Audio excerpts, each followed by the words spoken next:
Hello and welcome back to Lorehammer. I'm your host, Trevor Buzak, joining you for another fun episode where we talk about 40K. I feel like this is going to be a fun one. Lorehammer Legal is going to learn a lot of new tricks because we're talking about the Adeptus Arbites today and all their little tricks on how to keep the Imperial citizen in line. Joining me, we got Nick. Welcome back. Yeah, pleasure to be here. All of you grimdark 40K lovers out there. It's awesome to be here. Oh, yeah. Heck yeah. It's nice to have another friendly voice. We also got Tech Priest Gerald. What is happening with you? Hello. Look at that happy little guy. For those not watching the live stream, Gerald's dressed up as a Tech Priest. Little googly eyes on. It's quite the sight. I don't know how to feel about it, but hey, I told the Discord I might do a face reveal, so this is what you get. I think you need to do like a people authenticator thing, like select all the different bicycles in this picture just to confirm that you are really a human. But wait, I'm in trouble then. Oh God. I'd laugh if we got a little housekeeping. I'd laugh if one day we get to the end episode and Gerald does a face reveal and just under the mask is Henry Cavill just doing a fake American accent. Okay. That's your vote. Oh, okay. I was thinking a black woman, but Henry Cavill would be sweet too. Whatever works for me. I'm just happy you guys are here to talk about the Adeptus Arbites. But before we get to it, we'll just go over some stuff as we normally do. Discord, we're doing the event, the gangs versus Adeptus Arbites warfare. I think at this point we have teams selected, either the gang or the Arbites. We have the majority of the lore written, and I think by the time this episode's out, we're going to be doing battles on the Discord. So we're going to pick a gang and match it up against our Arbites group, and then we read off the lore and see who kind of wins out. It's going to be a lot of fun. I got to write my lore. Crap. Get on it. Here, drop out right now and go write that. Priorities. Okay. Priorities for the Omnissiah.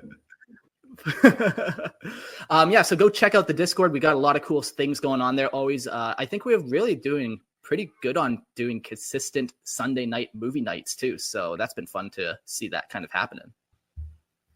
Yep. And if you too, whoop, did I just jump ahead?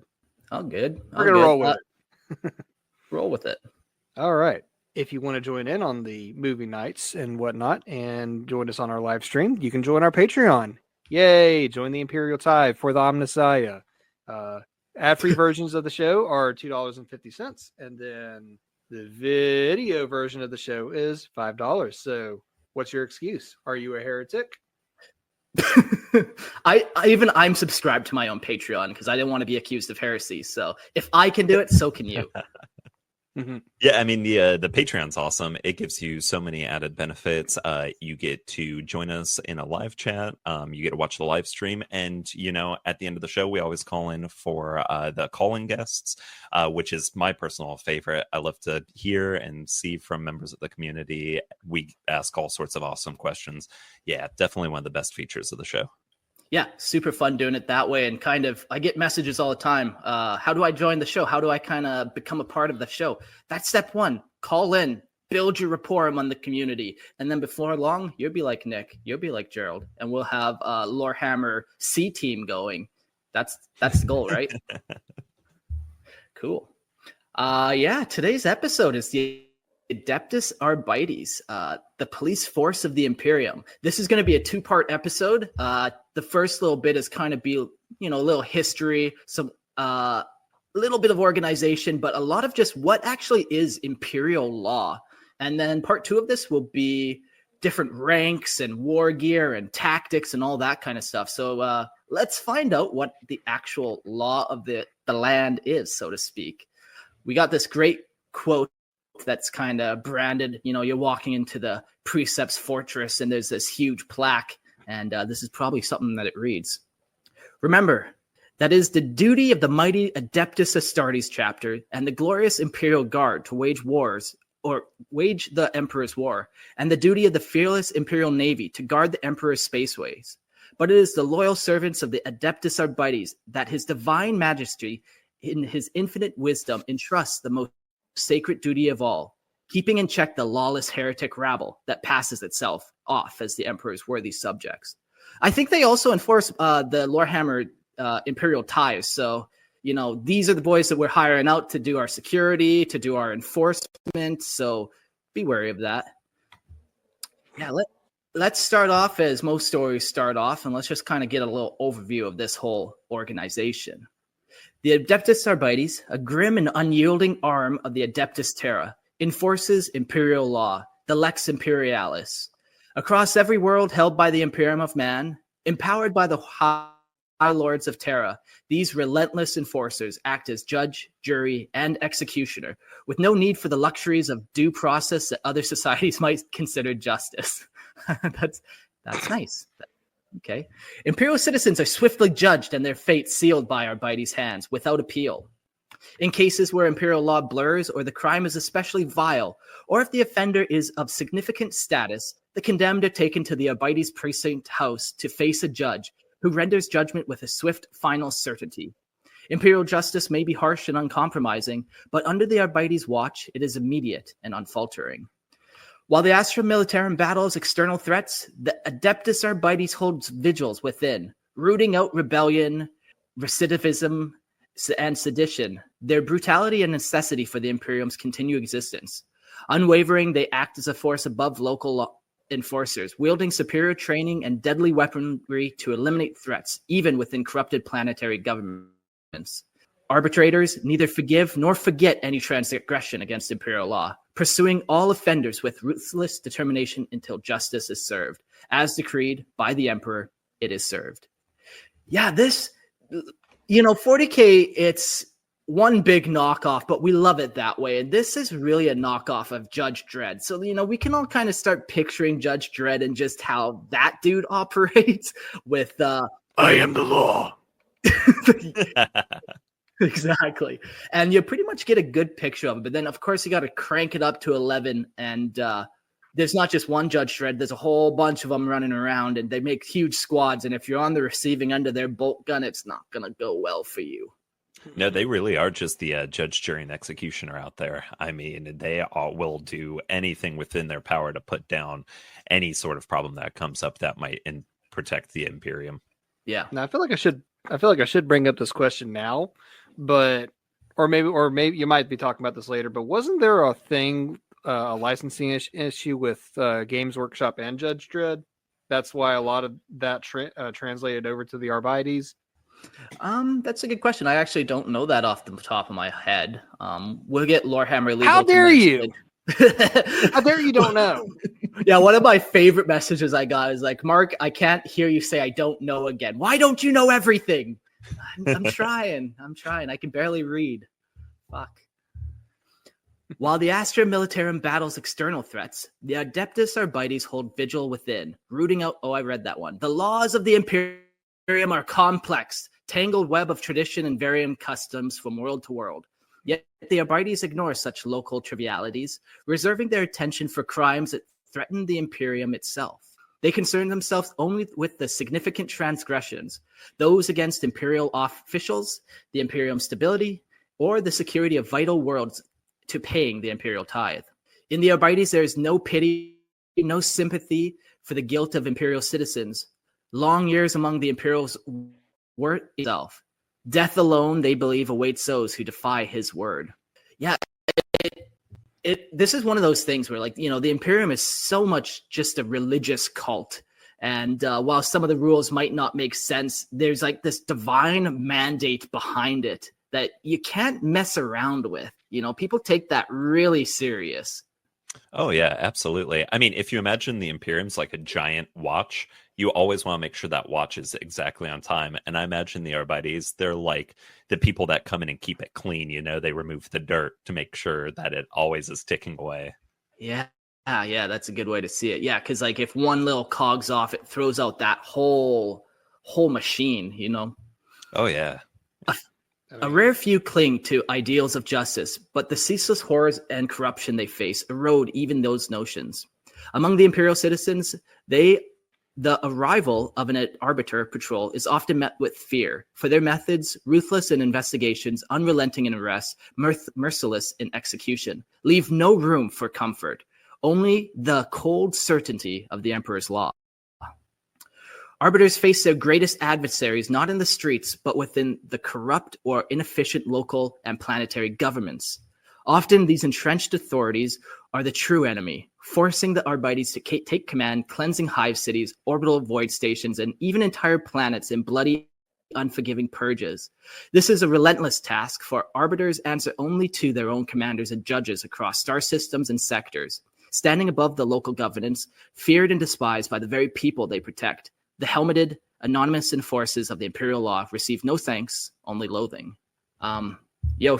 Should Trump be hiring some of these dudes? I feel like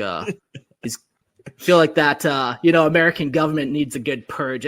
Don't even get me started on the Canadian government. They just need a fucking virus bomb. But a good purge every now. That's what these guys are going off. They're not going after petty crime. They don't care about street crime necessarily. They're worried about, this planet is not paying the Imperial tithe anymore, and that affects hundreds of worlds when now we don't have enough soldiers to go to war to protect against Xenos. Or now they're making deals with Xenos, and that also is not going to be good. And who does it? The planetary government might set up this weird trade arrangement with the Tau Empire, and that's not going to fly very well. Yeah, I've definitely always seen them as diet inquisitors. They don't have quite that level of power, but they definitely, they're super powerful in what they can enforce, but they don't have quite that same level that an inquisitor would have. Yeah, that's a great point. One of the few powers they might not have is the ability to orbital bombard a place, but beyond that, I'm trying to think, what powers would they really lack? Well, they're also only confined to the planet that they're patrolling, essentially, too. Inquisitors do kind of have that free reign, so that's a good point. Yeah. So maybe there's a little bit of difference there too, but I think Inquisitor Light is kind of a great way to look at it for sure. Your sugar-free flight for Inquisitor. Your friendly neighborhood Inquisitor. Arbiters face their greatest adversary. Man, I keep rereading stuff. Okay, I gotta mark stuff down. Don't worry, guys. I'm getting better at this. In times of heretical uprisings or large-scale threats, the Adeptus Arbites are the last bastion of Imperial law. When revolutions or invasions arise, their precinct fortresses become the final symbol of Imperial rule, holding out to the bitter end, sounding alarms to higher authorities and bracing against the darkness. Each Arbiter knows that if they fall, the planet follows. In such hostile conditions, they must abandon all sympathy, treating every citizen as guilty until proven otherwise. Yeah, there is no innocence, only varying degrees of guilt.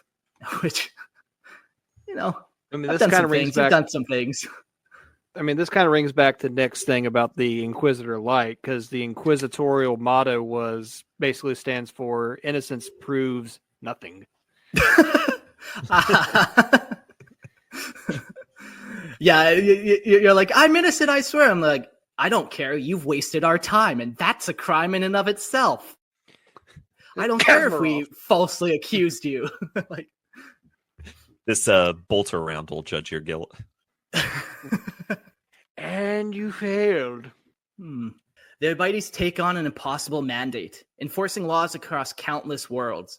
Only the obsessive and unyielding, armored in black carapace and armed with shock models are fit for such a duty, seeing the Emperor's will reflected in the law they uphold. Whether they possess sharp combat skills or a cunning mind, an Arbiter faces a relentless foe that they must defeat with all weapons at their disposal. To join the Arbites is to sever all ties to one's origins, for after training at the Scholia Progenia, Arbiters are never deployed to their homeworld. Once donning their dark armor, they become something more than human, living embodiments of the Imperium's law, detached from local authority and beholden only to the wider Imperium. Arbiters' vigilance is constant, for crimes lurk without end, and they are vastly outnumbered by the populace they police. Therefore, they move swift, crushing dissent before it strengthens, only bringing devastating firepower at the first sign of resistance, preemptively arresting any citizen deemed at risk of criminal intent.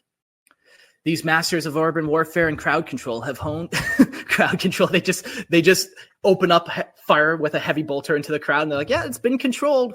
They're all fucking wiped out. Do you think they used any less than lethal methods, like a water hose or anything like that, or you think they just opened fire? No, I like to think, they upgrade like the water hose to Prometheum hoses, and then the cigar wielding Arbites flicks his fucking cigar into the crowd.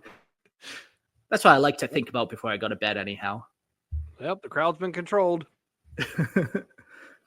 In the vast hab blocks of a hive world or the brutal villages of a feral world, each environment demands distinct methods, tapping into local vox networks, cultivating spies, and infiltrating suspicious organizations. Arbiters bring surgical precision to their strikes, using superior firepower and training to dismantle any criminal stronghold. Yet the greatest threats to their lives often come not as criminals, but from within. An investigation reveals hidden secrets of powerful officials, exposing an arbiter to dangerous not only from the lawless, but from the so-called loyal allies in positions of authority. It's one thing you had mentioned, and it's probably one of my favorite 40k things, is that these guys come from the Schola Progenium, the same place that Scions and Commissars come from. So they're just like that same high level of indoctrination, and they're no slouches when it comes to combat. These places are just so grimdark. It's awesome.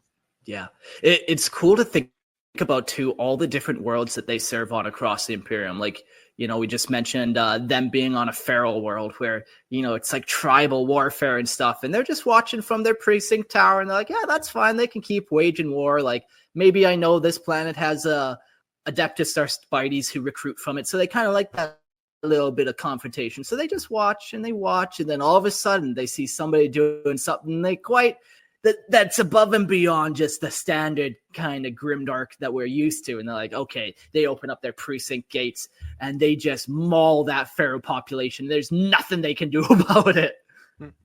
Wait a minute. Are you doing something with that skull? That looks like a lot of blood. Guilty. So, hold on. Let me adjust my glasses here. Okay, here we go.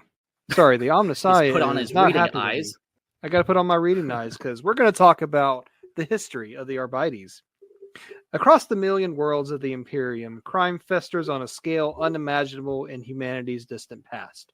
Beyond mere petty thefts or personal greed, entire planets and subsectors are often under the grip of vast criminal cartels and illicit organizations. Some wayward planetary governors reject imperial oversight, ruling as if their world were their private domains, hoarding resources, wealth, and labor for their own ends. In these grim scenarios, it is the Adeptus Arbites who step in to defend the Imperium's rights, preventing entire regions from slipping into rebellion or permanent lawlessness. Unlike a mere galactic police force, the Arbites disregard minor crimes like theft or murder, which are left to local planetary enforcers. This purpose is far greater to maintain the imperial tithe, root out insidious corruption, and protect against the witchcraft and heresy. So it really just seems like for the most part, as long as you're not disrupting that imperial tithe, they're going to leave you alone. Yeah, I talked a little bit about that the other day. I went on a little rant. I don't know if I want to repeat, but yeah, man, you don't want to mess with that imperial tithe. The most valuable thing in the Imperium is your body. And whether even if you're dead or not, they're going to make use of it. They're going to feed you to the population, or they're going to send you to a foreign planet. Like, you don't mess with the imperial tithe. Yeah. Yep, all about that tithe. We need those bodies. So from the ranks of the Arbites emerged the feared arbitrators, sometimes mistakenly called judges by the common folk. Although this title is reserved for a specific rank, arbitrators are renowned for their unwavering loyalty and grim resolve. When inquisitors seek unbreakable, combat-hardened allies who are steadfast in their devotion to the Emperor, they often turn to the Adeptus Arbites. We're getting a comment from Grimaldus saying, rant. He wants to hear it. He wants to get me banned from the internet, but I know what I know. And I know you know what I was going to say, Grimaldus, and you're trying to get me in trouble. How dare you, first of all? This is an honest, decent show, and we'll leave it at that. Carry on, Gerald. For the Omnissiah. Move on to you. Okay, back to reading. The arbitrators' iron stamina and relentless pursuit make them a force of ruthless endurance, surviving wounds and hardships in the unending hunt. They command absolute obedience from the populace they encounter. Where civil disorder or rebellion threatens, the arbitrators are unyielding in their work, rallying local enforcers, pursuing agitators, and restoring order by any means necessary. Again, I am the law. Arbitrators operate with a variety of methods. Reflecting their training at the Schola Progenium is under the influence of specific sorry, my reading glasses are not up to par right now, or under the influence of specific mentors. But unlike inquisitors, who often pursue private agendas, all within the Adeptus Arbites share a single duty to uphold the Emperor's justice. Some arbitrators conduct their investigations openly, unmasking their quarry regardless of noble birth or social rank, even at the risk of fierce hostility. In such instances, it is clear that any summoned Imperial force would align with the Arbites should conflict arise. Other arbitrators employ more deliberate methods, carefully gathering evidence and interrogating witnesses to build a meticulous case. The Inquisitor's relationship with the Arbites is one of the more harmonious within the Adeptus Terra.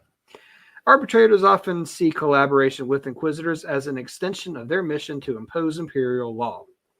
Yet this alliance can fray when a judge perceives an Inquisitor to have violated sacred laws, with arbitrators turning against the very Inquisitors they were assigned to support. Thus, the more radical factions of the Inquisition know to tread carefully when enlisting members of the Adeptus Arbites as their acolytes. Yeah, that's pretty cool. I think I wrote a little bit more about this relationship at the end of this episode, but it might be at the beginning of the next one. I forget where I put it.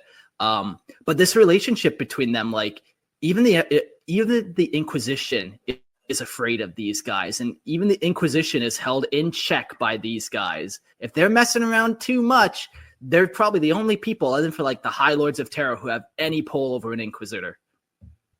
Yeah, I think that's crazy. I mean, if you want to have like a best friend in your pocket, why not have like an Inquisitor, Yeah. Yeah. I mean, some of the Inquisitors, they do become radical. There's a lot of different like branches of the Inquisition and their belief in their doctrine, and like even just some believe that the Emperor isn't a divine being, but just a really good human or whatever, and that's like a radical Inquisitor. But there's so many different beliefs within them that could kind of draw their attention and stuff. So you don't want to mess with the Arbites. There's no recourse. No, not at all. I mean, what's the meme? I'm blanking on the Inquisitor's name, but the one that you always see the jokes about exterminatusing too much. Crippen. Yeah, Inquisitor Crippen. Yeah. You think he ever gets in trouble with the Arbites? They come and ask him a few questions, making sure he's not going too overboard. Well, it's hard for them to ask any questions when he goes and virus bombs all the planets they're on. No more precinct for them to judge me. Well, he did get in trouble with the Inquisition. I don't know if one of those acolytes was an arbitrator, but one would hope. Yeah.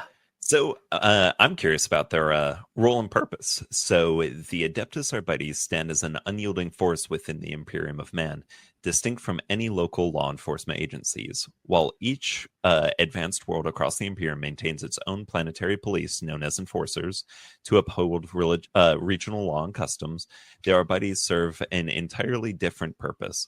Tasked with enforcing the Lex Imperium, the Arbites operate under the mandate to uphold the Emperor's law across the galaxy, ensuring that planetary governors remain obedient to the Imperium's decree and maintain unwavering loyalty to the Emperor himself. Where enforcers protect the people, the Arbites protect the authority of the Imperium. So I am curious, the Arbites, they're pretty much seeing this as like the word of the Emperor himself, right? That's to the degree that they hold the law. Yeah. Like, if there was ever anything that we can confirm that the Emperor wants done, it would be like his direct law. So these guys would be enforcing like that direct Emperor's word, There's a lot of things that you could definitely kind of have leeway on, like maybe like we're talking about that feral world, that I just made up, where it's like, yeah, they let the tribal warfare and murder and all, maybe they even let theft go because the Astartes that recruit from them like crafty individuals. So they let all that crime go. That's not what the Emperor cares about, you know? Like the Emperor's like grand vision is like humanity at its peak, you know, and he's not an individualist. He's like a humanity as a whole. And you do a lot to to progress humanity as a whole. You would allow a lot of bad things to happen. I do wonder how many cogitator banks that they have devoted to just holding the imperial law. It's like the joke where a judge throws down a book in front of him and it's like 3 feet tall and he's thumbing through it trying to find some specific things. Oh, and guess what? That's just a condensed version that they carry in the field. Yeah. I heard that if you, hold a phone book up to somebody, and I would imagine this goes for the same with the imperial law book, and you beat them with that, it doesn't leave bruises. So that's nice. Just all the Arbites are just carrying around these giant books, and just that's their form of crowd control. They use it. I'll direct you. Here's a pop culture reference I found in the Terran archives. There is a manga called Berserk. One of the villains is a bishop that carries around a massive Bible. He does exactly that. Make of that what you will. Yeah, instead of like a bookmarker, it's just like a chain that he uses. But then, when he's using the book non-standard wise, takes the chain out and turns his book into a flail. Well, unlike the Enforcers, the Adeptus Arbites are unconcerned with day-to-day laws that govern individual worlds. Petty crimes, local disputes, and regional regulations are not within their purview and are left to planetary law enforcement. Instead, the Arbites' role is to enforce the law that binds the entire Imperium together, such as the Imperial Tithe and military conscription mandates. Their function is to monitor and control the broader workings of a planet adherence to Imperial rule, ensuring that none defy or disregard the will of the Emperor. This is an unwavering mandate to which the Arbites dedicate every aspect of their being. So if they ever come across like a gene stealer cult or anything in some of these hive cities, do you think they work closely with like the Planetary Defense Force, things like that, to try and help call it, boost their numbers a little bit? Yeah, I could imagine they do, but also at the same time, like maybe a gene stealer cult might be a bad example because at that point, who can you trust? Like they're so sneaky and so infiltrated that I don't know if you'd really want to bring in another organization to try to help you deal with them. I think you'd want to maybe try to call it in like the Inquisition or maybe Arbites from a nearby planet instead of getting local law enforcement who could potentially be corrupted involved. I think it might also depend on the level of infestation with the gene stealer cults, because I know a lot of times, I think from one of your earlier episodes, Mark, like you mentioned, like the whole process from beginning to Tyranid invasion can be like centuries. So, yeah, a couple generations. Let's just do a quick Google search on that while you carry on. Yeah. When it comes to planetary governors, the Adeptus Arbites holds an especially critical role. As the highest representatives of the Imperium on each world, governors wield immense authority and resources. However, this power must always be tempered by absolute loyalty to the Imperium. Should a governor grow ambitious, delay tithes, or ignore urgent requests for aid, it is the Arbites who intervene, taking swift action to correct such insubordination.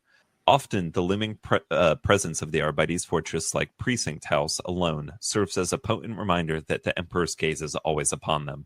Few planetary rulers are willing to tempt fate when the Arbites stand ready to impose imperial retribution.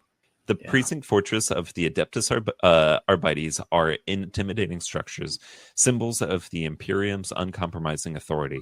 Heavily fortified and equipped with armories, these precincts are built to withstand sieges and to project fear into the hearts of all those who would consider defying the Imperial's law. Within their walls, arbitrators are trained to see themselves not merely as enforcers, but as the embodiment of the Imperium's justice.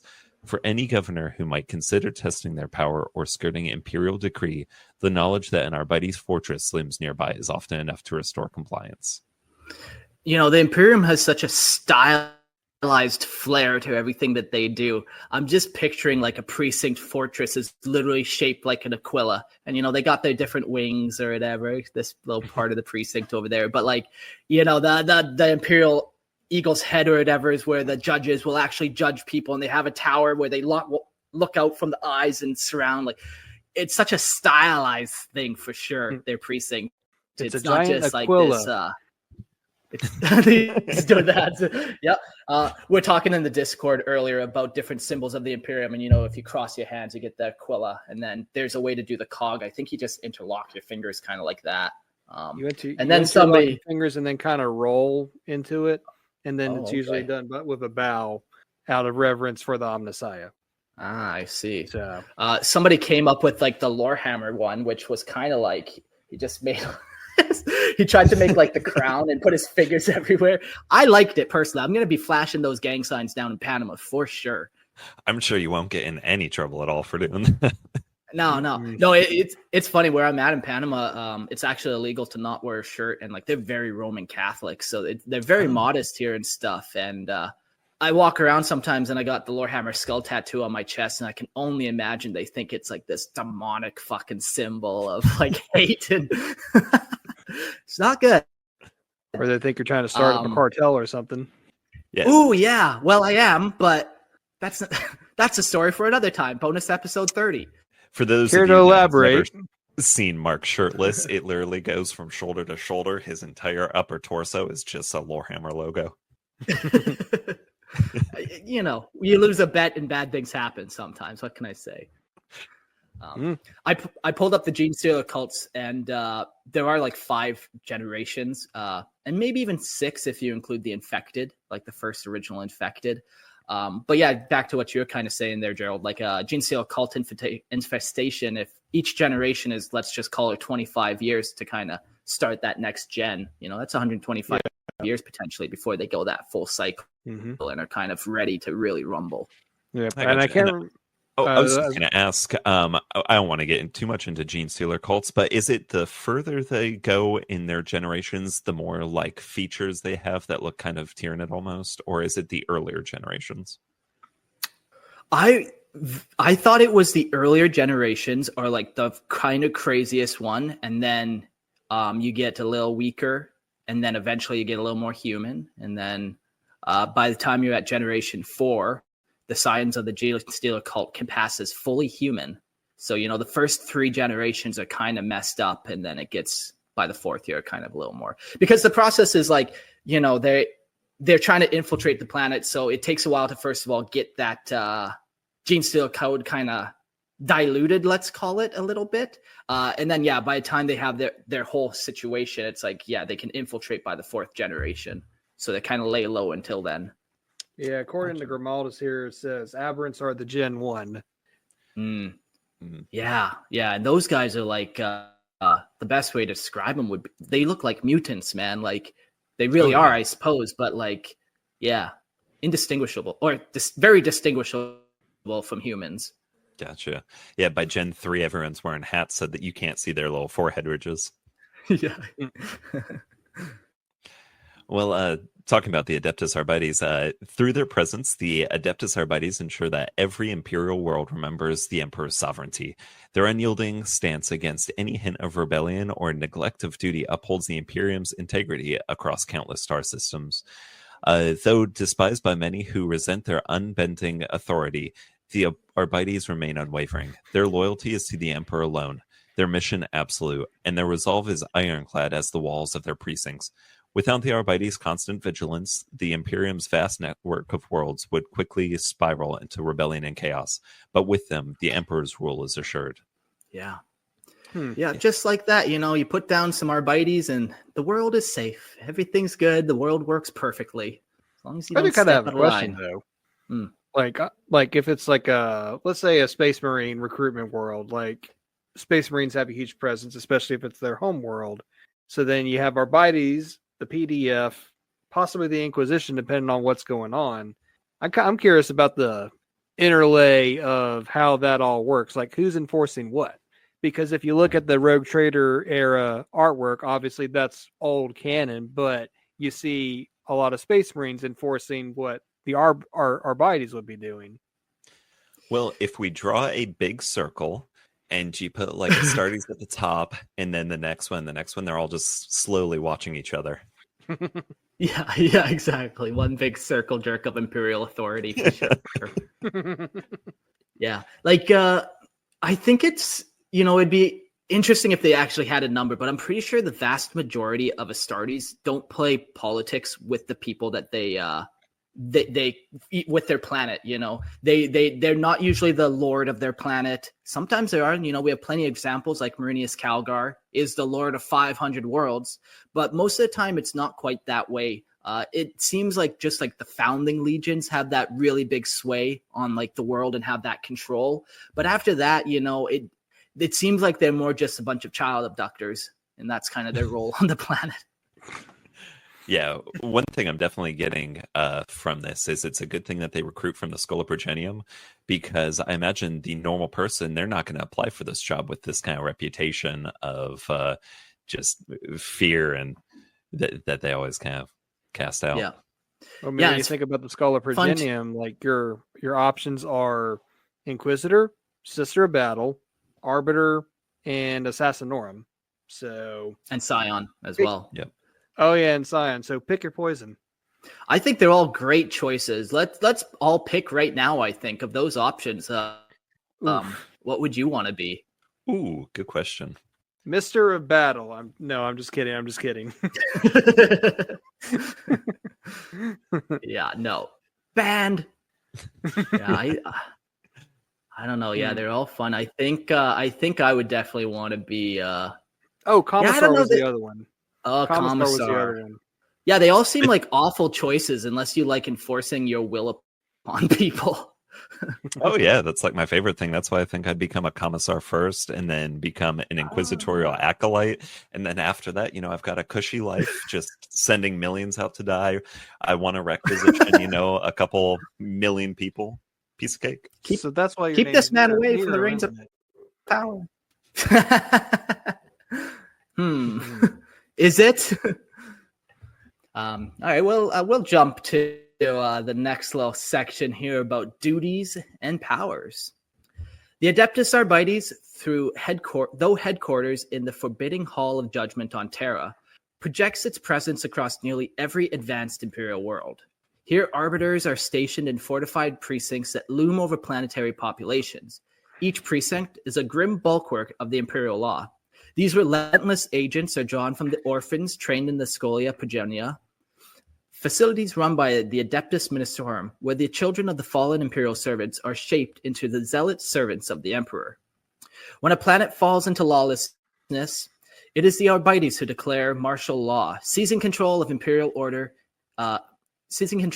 Imperial order can be reestablished, often under the Astra Militarum command. Even in lesser crises, the authority of the arbiters supersedes almost all others, giving them dominion over nearly every rank within the Imperium.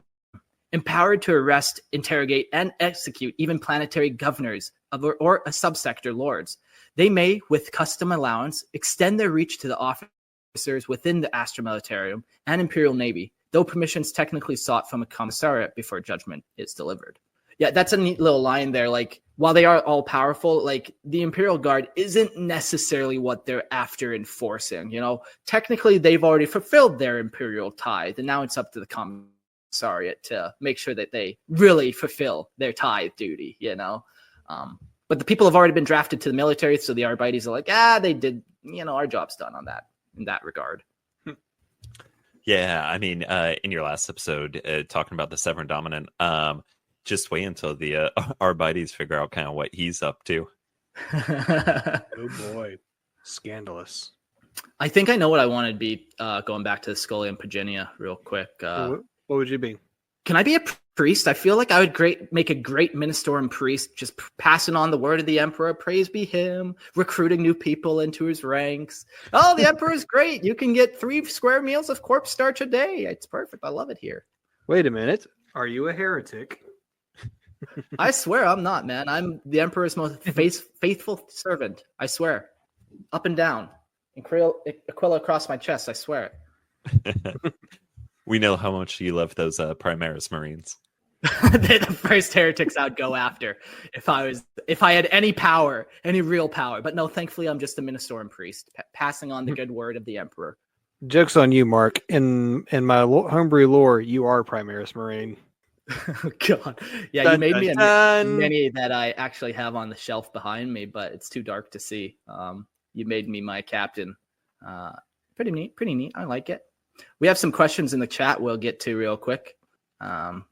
Okay, boys, I'm here. I just can't hear very much. I'm at work. Well, I'm glad you can just hang out and listen to our voices. I don't know what you do for work that you can watch, but you can't listen. But we're glad you're here. Everyone give him a smile. Next question we got. You make a great doomsayer for the Emperor. Thank you. I appreciate that. You're too kind. That's been my goal this whole time. Would Duke have any Arbites in his pockets? Maybe clarify who Duke is. Do you guys might know who he's talking about? Duke Nukem, maybe. That's all I know. That's the only Duke I know. Are they out of bubblegum? That'd be my question. The Arbites are shielded by their unique standing within the Imperium, answering only to the highest ranks and institutions, the Inquisition, the Adeptus Astartes, and the Navis Noblite among them. Such power cultivates both awe and fear, a brutal reverence felt by countless across the galaxy who know the unflinching justice they enforce. Under the command of the Grand Provost Marshal, a High Lord of Terra, the Adeptus Arbites deliver swift and merciless punishment, often administering execution on the spot for violations of Imperial law, which is just a fun way to say, like, you're not fulfilling your Imperial tithe, and then he kills the guy. Like, you fucked over the Imperial tithe now. At least send him to a penal legion, man. Come on. You have been found guilty.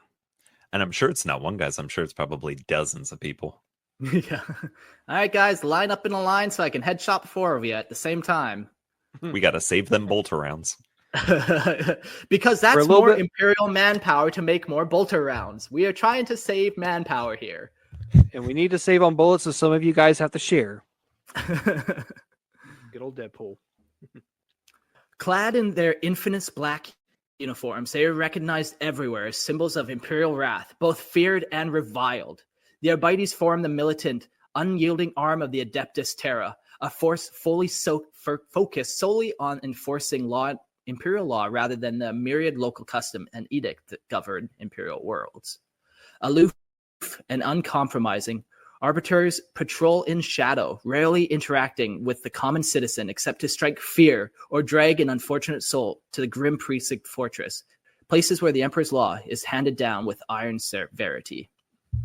Yeah, that we got a little tidbit too there about just kind of the ranking. We're talking a little bit about that circle jerk where it's like, yeah, the Adeptus Arbites, they kind of are on equal, maybe higher footing. You know, they're not getting judged necessarily by the Arbites. You know, there's no Arbites in the chapter. You know, they have their chaplains to kind of look after the heresies or whatever, just like the Imperial Guard have their commissariat to kind of look after that kind of treachery and whatnot. So they also have the Navis Noblite, which are like navigators, right? Sometimes I mix up my high Gothic and low Gothic. I'm pretty sure you're right. Yeah, I think you're right. Yeah, the great navigator houses. Yeah. So yeah, they also are kind of like, you know, immune from this, which I wonder why they are. Are they just like such a valuable resource that it's just like you can't kill them? Once again, the Imperial laws. We need people, and those are very special mutant people, or beloved mutants. Yeah, because I'm pretty sure the navigator mutation, it's pretty rare, right? Not like a whole lot of people have it. Yeah, and like it's like passed on from generation to generation. It's not like a random occurrence like the psyker gene, where it's like even if your parents are psychers, you might not be. In fact, there's no reason to think that you would be. It's very random. But the navigator gene is a specific gene passed on. We got Grimaldus, who clarified his Duke. Would Duke Severin have any Arbites in his pockets? And that's from the Severin Dominant episodes that we've been talking about. And yeah, I think we did mention that he did have some of these guys in his pocket. You know, everyone can be corrupted is the thought. So, I mean, yeah, like if you listen to the Crimes and Gangs episode from, was it this Monday? Yeah. Monday. So yeah, Monday, any even arbiters and can be bought too. So yeah, but I guess we'll need to talk about their precinct fortresses since That's a lot going on there. Aquillas upon Aquillas upon Aquillas. It's fractally padded, everybody. Fractal Aquillas. It's Aquillas all the way down. It's fractally Aquillad. Sounds like the most horrific LSD laced drug trip I've ever seen. Oh God. The arbitrators conduct their unyielding operations from colossal precinct fortresses positioned within capital cities and close to the planetary governors of major imperial worlds. In the teeming depths of these hive cities, courthouse precincts serve as watchtowers of relentless surveillance, with while lesser planets, deemed insignificant by imperial decree, may house only a single arbitrator in a lone fortified precinct. That sounds pretty lonely. Yet, regardless of location, No. He's got a bunch of victims around him, like tons of victims around him for sure. I mean, guilty people. Like there's always screaming in the background of the tortured and stuff that keeps him company. He's got his flying servo skulls of half the people that he turned into his new friends flying around him. I think it's good. He's just living in a super armored closet. Yeah. For the gangs and Arbites, I wrote a lone Arbites that kind of is. I won't share too much, but yeah, he seems happy. The guy I wrote, just killing heretics all day long. Well, be careful because I think some Night Lords guys might be taking some notes. Sounds like Mark's basement. Well, you can ask Jordan about that on the next live stream on Friday, and get the real vibe of my basement and what it's like. I'm sure he has nothing but good things to say. I'm sure of it. In fact, I can guarantee it. Fun fact, LSD was made by the military. Thanks for that, Purge. Join the military now and get your free batch of LSD. That's the best recruitment campaign I've ever heard, I think. Have you almost gotten all that cooked Eric smell out of your basement yet? No, I let it linger just because I like the way it is. Yeah. Yet, regardless of location or scale, every precinct fortress retains an uncompromising and foreboding consistency. Built with brutal efficiency, each fortress stands as a grim, black-armored citadel, its walls thick as a military bunker, and its imposing height casting a shadow over surrounding buildings. Menace emanates from these severe structures, warning all those who pass by of the justice within. Behind thick armor-plated walls lie the billets where arbitrators reside, the formidable armories, secure cells for detaining the condemned, and the merciless courtrooms where the imperial judgment is meted out. You think, too, they have maybe like a corpse starch factory, or they ship their bodies off when they're done with them to somebody else. So, like, what do they do with all these people that they fucking just execute down there? Oh, I'm sure they get recycled to make use to the Imperium in some way. Absolutely. Yeah, okay. They don't have this whole like underground corpse starch operation, though. They probably just let somebody else deal with it. Where do you? I mean, they got to get their own ration somewhere. So, oh, that's true. Okay, yeah, no, good point. Yeah, I don't know. You think our arbitrator is going to be eating corpse starch, or do you think he's going to be privy to something a little bit better? He gets like those, as you were saying, those chicken ramen noodle flavoring packs or something to it. Yeah. You're still eating people, but at least it tastes like chicken this time. Oh, no. He's got the premium instead of regular corpse starch. It's chicken flavored corpse starch. Oh, that's the good stuff right there. Oh, that's the good stuff. Be honest, boys. Do you like the chicken or do you like the beef ramen better? The chicken. Yeah, definitely the chicken. Yeah. Both of you are wrong. We all know shrimp is where it's at. You fuck. Oh, Get out of here. Get out. If I could see your face, I would fucking. Tell that to me in person. Yeah. Do it.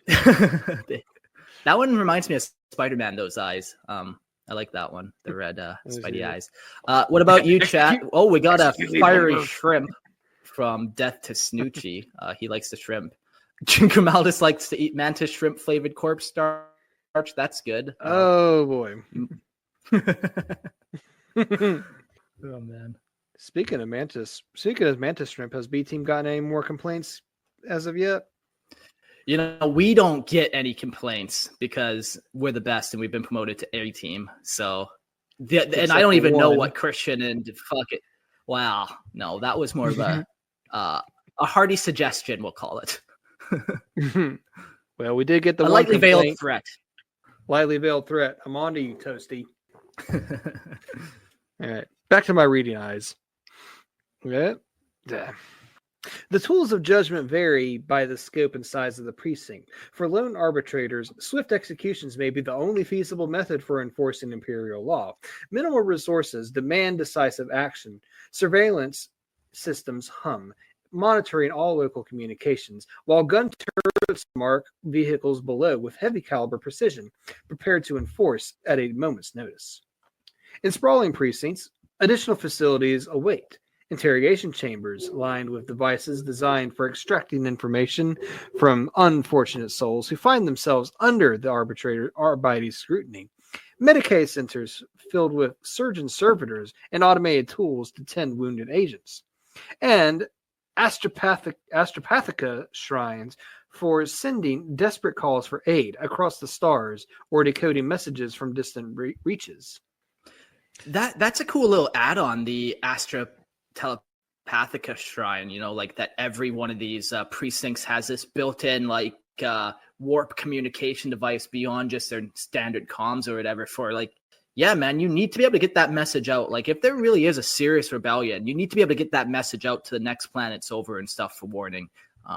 Cool little add-on that they have. Nice little chamber. Maybe that's why they were mentioning kind of the Navis Noblite kind of being kind of free from the judgment of Arbites. It's because we need them. In fact, every fortress has one of these guys in it. So we got to stay in good standing with them because the Navis Noblite are so powerful that they don't have to give you their people. And there's such a limited resource that really they don't have to do anything they don't want to do, and there might not be enough to give everyone's one. So yeah. Well, it's just like the Mechanicus. I mean, we may believe in the Omnissiah, which might be heretical to some Inquisitors, but guess who makes your guns? Yeah. I mean, speaking of guns, as you were saying, they have turrets on the sides of their buildings that just slowly watch as you're driving down. I imagine you're just in one of these buses in a hive city, and you just have this giant cannon tracking you as you're driving by. Some people look at it like terrifying, but I think the better way to look at it is they care so much about you that they want to watch you and make sure you're doing all right. Oh, that's caring. The thing. You live in an imperial world, unless you're in one of those underhives, deep down in the criminal organizations, you're always being watched by someone. Yeah, gives a whole new definition to Big Brother is watching. Big E is watching. And he might just be fucking the farmers, your wife, too. He might possess you, and you never know. He might even be you. So just be on the lookout. My soul is entwined to the Omnissiah. Planetary governors may loathe the Arbites' presence on their world, resenting the inescapable imperial oversight that precinct fortresses signify. But in times of civil unrest, these fortresses stand as a bulwark against revolt, often offering sanctuary for loyalists and crushing uprisings from within their iron walls. When invasion threatens, the Arbites are often the only ones able to send a plea for reinforcements. Their fortress precincts become the final strongholds, rallying points from which resistance is commanded. For the arbitrators, surrender is never an option. They hold out against all odds, enduring until the food and ammunition are spent, their resolve unbroken in the Emperor's grim service. The more you raid their fortress, the more food they get, though. Bring those corpses our way. The chat wants me to message Ichiban Noodle Company and see if we can develop an Eric flavored ramen. So we'll get that. We'll get on that. Lorehammer Legal will reach out to the right people and see if we can get an Eric flavored package. Yeah, they're definitely going to have to hire you on, Mark, because you're the only one that knows what he tastes like. Well, only knowing person. A couple other people unwillingly partook. I find crime is best done in groups, Well, speaking of breaking the law, we're going to go on to the Imperial law. The arbitrators of the Adeptus Arbites, also known as arbiters, wield immense power yet remain bound by strict mandate. Unlike the Inquisitors, who may pass judgment as they see fit, an arbitrator's sole duty is to uphold and enforce the Dictates Imperialis, the laws of the Imperium, decreed by the Adeptus Terra. The lesser laws of the individual world lie beyond their authority and are left to the hands of local law enforcement. Their allegiances is reserved solely for the Imperium, placing them above any planetary governor or imperial commander, unbound by local edicts. The bedrock of the Arbites' purpose is the Lex Imperialis, a vast compendium of laws, decrees, and precedences established by the Emperor in the distant past and continually expanded by the High Lords of Terra for over 10,000 years.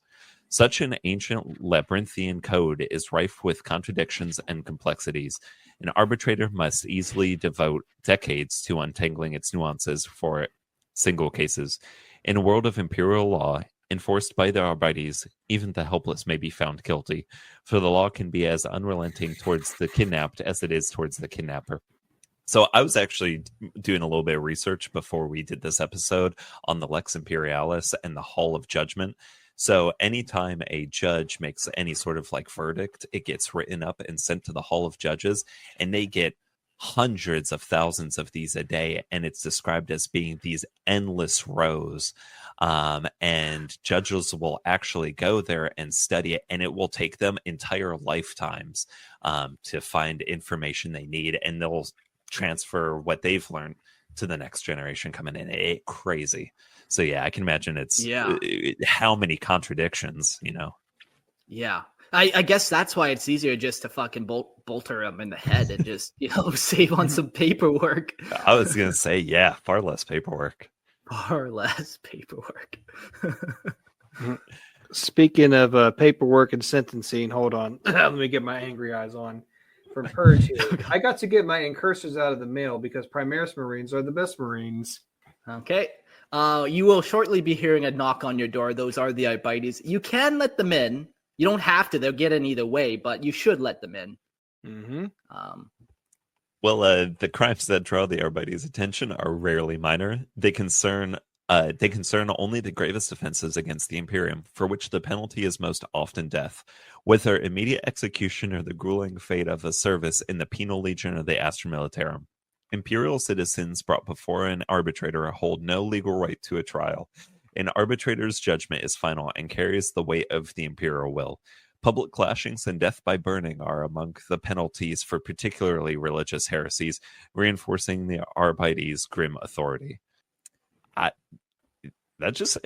all sounds awful. Yeah. I mean, no wonder what everybody hates these guys. Yeah. What do you call one of these religious burnings? Is it just like a barbecue cookout, and everyone's invited to come to the barbecue tonight? We're burning heretics. It's definitely not immolation because they're not doing it to themselves. They're being forcefully into it. Oh man. I mean, what did they call the witch burnings back during the Salem witch trials? Yeah, fun. That's a good point. You got issues, Trevor.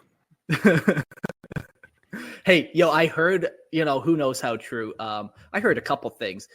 That ergot is what caused the witch trials, the Salem witch trials, which is basically this almost like psychedelic fungus, I think. I might be describing it slightly wrong, that occurs in wheat. So when they eat it, they kind of start tripping or whatever from this fungus. So then they thought they were these magically powered witches.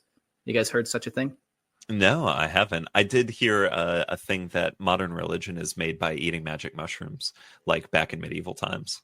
So, I mean, that makes sense that you do too many sort of hallucinogenics by mistake. And hold on. Bring up the next comment. Bring him up. I want Toasty. Yeah, Grimaldus says ergot is LSD, and then Vengeful Toasty Toast. Actually, there is no burning of the witches during the Salem witch trial. Yeah, because they weren't real witches.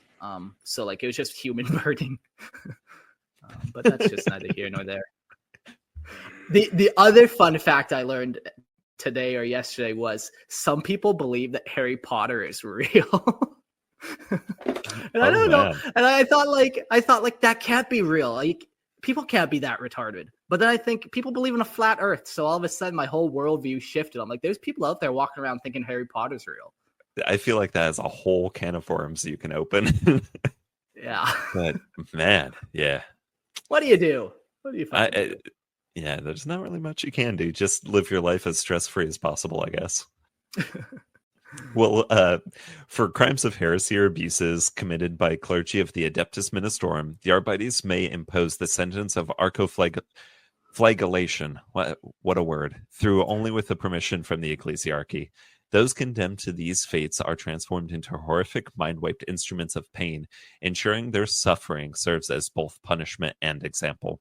Imperial law, ancient and merciless, stands above reason or compassion in the hands of the Arbites. Every ruling, every sentence echoes the Imperium's demand for absolute order, unyielding and blind to the pleas of those it punishes. So going back to what you want to pick from the Schola Progenium, I'll be one of these arcoflagellation people because it's going to be a simple life. You just horrific pain all the time. Yeah, I mean, eventually, you might even start to like it, I hear. And then before long, you're walking into your own set of weird crimes of BDSM and stuff, which brings a whole new punishment. I'm sure of it. Have you guys ever... Go ahead. You ever watch the movie Priest, I think it's called? Oh, yeah, with the vampires. And, it's got one of my favorite actors, Carl Urban, in it, right? I believe so, yeah. It's got another good actor in it, too. He plays... fucking Vision in Marvel Universe. That guy. Paul Bettany. Paul Bettany. Yeah, that guy. I feel like in almost every movie he's in, he would make a great arcoflagellate guy. Like I feel like he's always flogged himself in Da Vinci Code. He's Da doing Vinci that Code. Shit. Yeah. Yeah, Silas. Yeah, so you can be that. Blonde. That's a good choice. Yeah. Mm-hmm. That's your spirit animal. Good to know. Cool. Yeah. Forced upon me like any of the laws. The Arbites pushed down. We'll jump now to the Lex Imperialis and the Book of Judgment. The Lex Imperialis, the Codex of Imperial Law, finds its full of expression in a vast labyrinth book of judgment, a record guarded by the Adeptus Arbites. Millennia of decree from the Emperor himself and the High Lords of Terra are painstakingly gathered and annotated. What the fuck is that word? It's like spoken, whatever, within the living archive. Yet the book is no mere tome, but an ever-growing collection of parchments, records, and encoded hollow scripts, housed within the fortified chambers of the Hall of Judgment on Terra. The word you're looking for is annotated. Annotated, yeah. And that's like spoken or whatever. Yeah, like written down, or if someone that if you speak it out, you're scribing it, pretty much. Yeah. Okay, yeah. It's fun when you just read words and you doesn't matter what it sounds like, you just know what it looks like, and that's good enough. That's why you should sign up for the Patreon. Every time we get in like $10, we take a single dollar and put it into a jar, and we're slowly saving up money to send Mark to a high Gothic reading school. Mm-hmm. Send me back up to the first world so I can learn some English again. The oldest laws rest on the decaying parchments, scribed by nameless servants in dead languages from forgotten ages. But each day, new records are added. Volumes of parchments, data records, and intricate holoscripts are meticulously integrated into the towering shelves of the Hall of Judgment. The shelves, braced by marble and iron, stretches hundreds of meters toward the vaulted ceilings. Fucking tight. What a place this is. Their expanse extending far across a complex that spans many acres and is laden with endless corridors, levels, and rooms. Scribes, law lords. Law lords is a sweet title. No more lawyers. We're calling them law lords. That is an awesome title. Fucking tight. Scribes, law lords, and scholars tread with well-worn marble floors, while above clerks crawl across metal gantries and ladders like spiders, combing through endless volumes of the rare passages needed to render judgment. Okay, I think this is almost one of my favorite places in all of 40K now. This is such a fucking cool place. Just all these books, and none of them mean anything really. All of them just end in it says a law, and then it's like punishment is death. And it doesn't even matter. It's like somebody walked on Monday. Punishment is death, and every world has its own fucking weird law, and it always ends the same. That's the craziest thing. As I was saying, these things are acres big. That's just like you walk down a hallway, it looks like one of those college libraries, but it's just unending. Yeah, and like you have all these weird scribes, like they described it as like spider-like climbing around, but like they probably do have weird like spider legs growing out of their back, like mechanical ones, of course, like very tech priesty, crawling up these hundreds of meters tall bookshelves. And correct me if I'm wrong, like there's only one of these halls of judgment, and it is on Terra, right? This is like a one-off location. I'm like right? almost 100% sure. Yep. Yeah. Very cool spot. How much do you think they charge for overdue books? That A bolt around. Yeah. they charge that. A bolt around. Yeah. I don't know, I they can just might go imagine- lenient and just make you a servitor. That's not bad. Sandy. Okay. You think they have servitors going around organizing all the books and stuff, making sure they're in their proper Dewey Decimal place? Well, fun fact, and there is a Warhammer Plus cartoon episode that does a certain hive world was occupied by Tzeentch, but one of the buildings was a massive library, and you have servitors that all they do is just count and make sure each and every book is in its proper place. And that's all you do all day. All day, every day. You know, there's some jobs in the Imperium that are more important than others, but all of them are still important. Yeah. If we're getting a petition here from... If I'm ever turned into a servitor skull, I want you to make sure you attach an abacus to me, okay? So to help me count. I got you. We can make that happen, I promise you. So for every $15 that are sent, we get me some reading lessons, and we get Nick an abacus. Perfect. And the chat's saying we should change the name to Lorehammer Law Lords. I mean, I'll talk to Lorehammer Legal about that and see what they will manage. Now, I'm not in control of that. That's its own separate organization to keep it from being corrupted by my influence and powers and stuff. Everyone needs their own check. So, I'll have to petition them as you've petitioned me, but I think we can make it happen. And then we got another comment from Mr. Purge here. Generational trials are crazy. You stole something, but the judge has passed down your sentence to your grandchildren because you died before the sentence could be carried out. Before they come to a verdict. Sorry. The sins of the father, eh? This is a one universe where they pass that shit down. Yeah, and what's funny is it could probably be something not as small, but he like misfiled paperwork or something that messed up the Imperial tithe one day, and now they're trying to figure out, what should we do in this sort of situation? And now your grandchildren's suffering for it. Just as the or Emperor you could intended. Or you could just be like one person from Watcher in the Rain and actually enjoy it and somehow get away with it. I don't think that happens. Come on. Where's the grim dark in that? You're looking up at the rain and all of a sudden it's fucking acid. My eyes.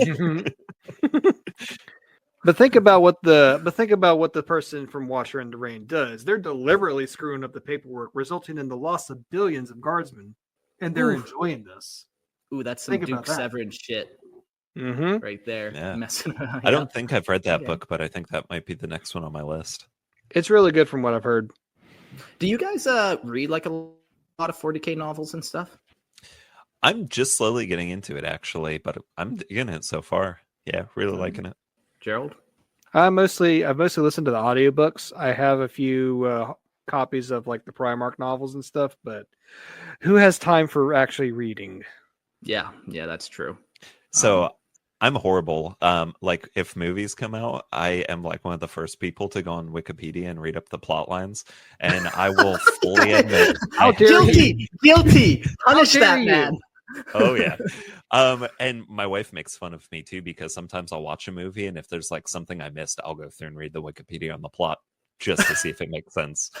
But I will also admit on some of the Black Library books, I've gone in and kind of read up the lexicanum or the Wikipedia on it. Yeah. I've always liked preferred codexes and like RPG books and all that. I've tried reading the novels and stuff, and they can be fun. I don't know, the codexes just always appealed to me so much more. It's just personal. It's nothing wrong, but well, this is technically kind of neither here nor there, but isn't there like a certain level of canonicity between the codexes, the novels, the RPG books, and so on and so forth? Yeah, like that's maybe a good way to almost look at it. Like codexes are law. What you see in there is it's fact. Where when you get to novels, it can be a little more like, okay, all of a sudden they came up with this galaxy-changing item or whatever, that shifts everything. So it's kind of a little more, there's a lot more liberty as opposed to like the codexes where it's a lot more regimented, and the codexes is building the universe for you to then kind of write your own story in. So then there's a little more canon to it in my mind. I think that also needs to be a help desk episode too for lore builders. Yeah, that'd be a fun help desk for sure. So I just wrote up a killer bonus episode the other night. I got Space Marine 2 to finally work on my computer. They must have done like an update on the processing or whatever. So like now my graphics card is able to handle it. I'm not like, holy shit, my computer's melting. So I went and I did an episode about Space Marine 1, and I just wrote down a bunch of like what happened, the characters in it, where everyone kind of left off as just a little refresher for myself, even before I get too deep into Space Marine 2. But yeah, man, there's a lot of fun little bonus episodes that we can definitely bang out. I know we've talked, you were talking about the Fantasy Flight games, whether they're canon or not, and you'd like to think they're canon. Are Space Marine 1 and 2, would those be considered canon? When Space Marine 1 came out, it was not canon.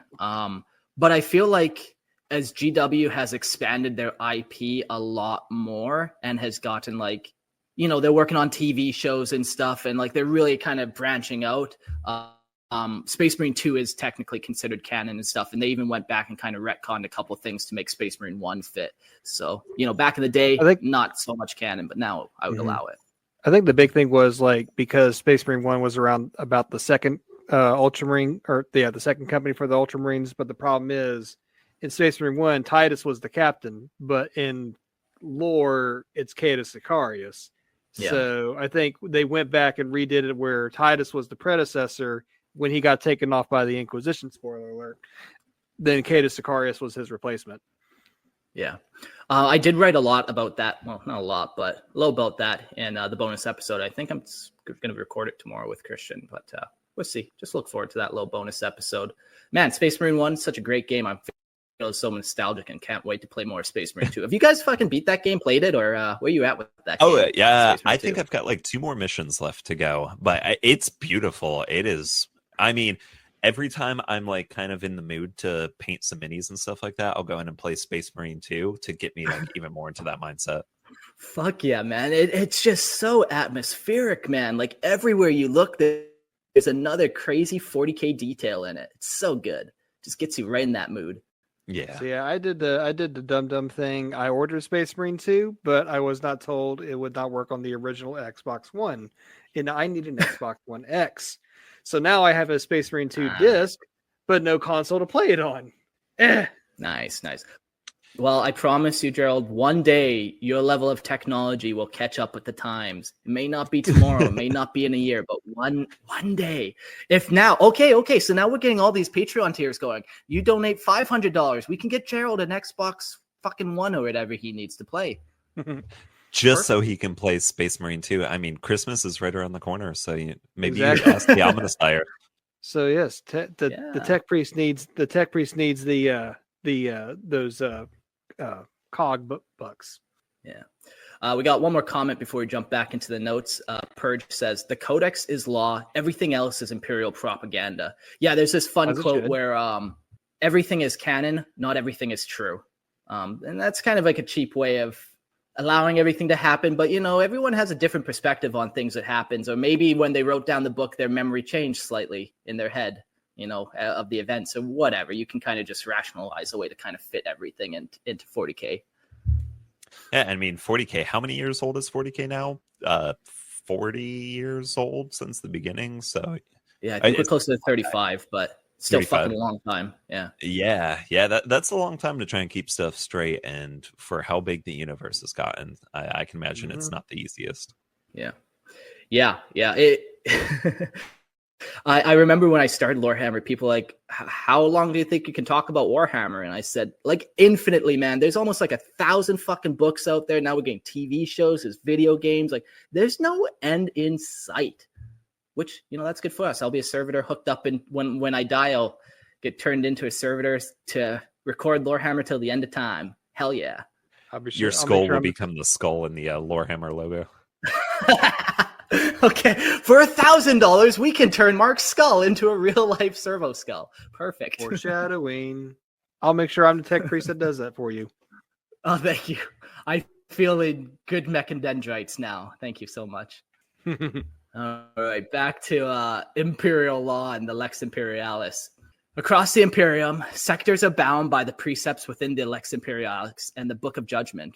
Over centuries, however, local interpretations have layered the law with countless additions, amendments, and exceptions, creating a complex web of rules specific to each locale. On every sector capital, an army of clerks, litigates, and barristers labor constantly to parse the law, their work necessary for even the smallest legal proceeding in an imperium stretched by thin bureaucracy and centuries of legal clutter.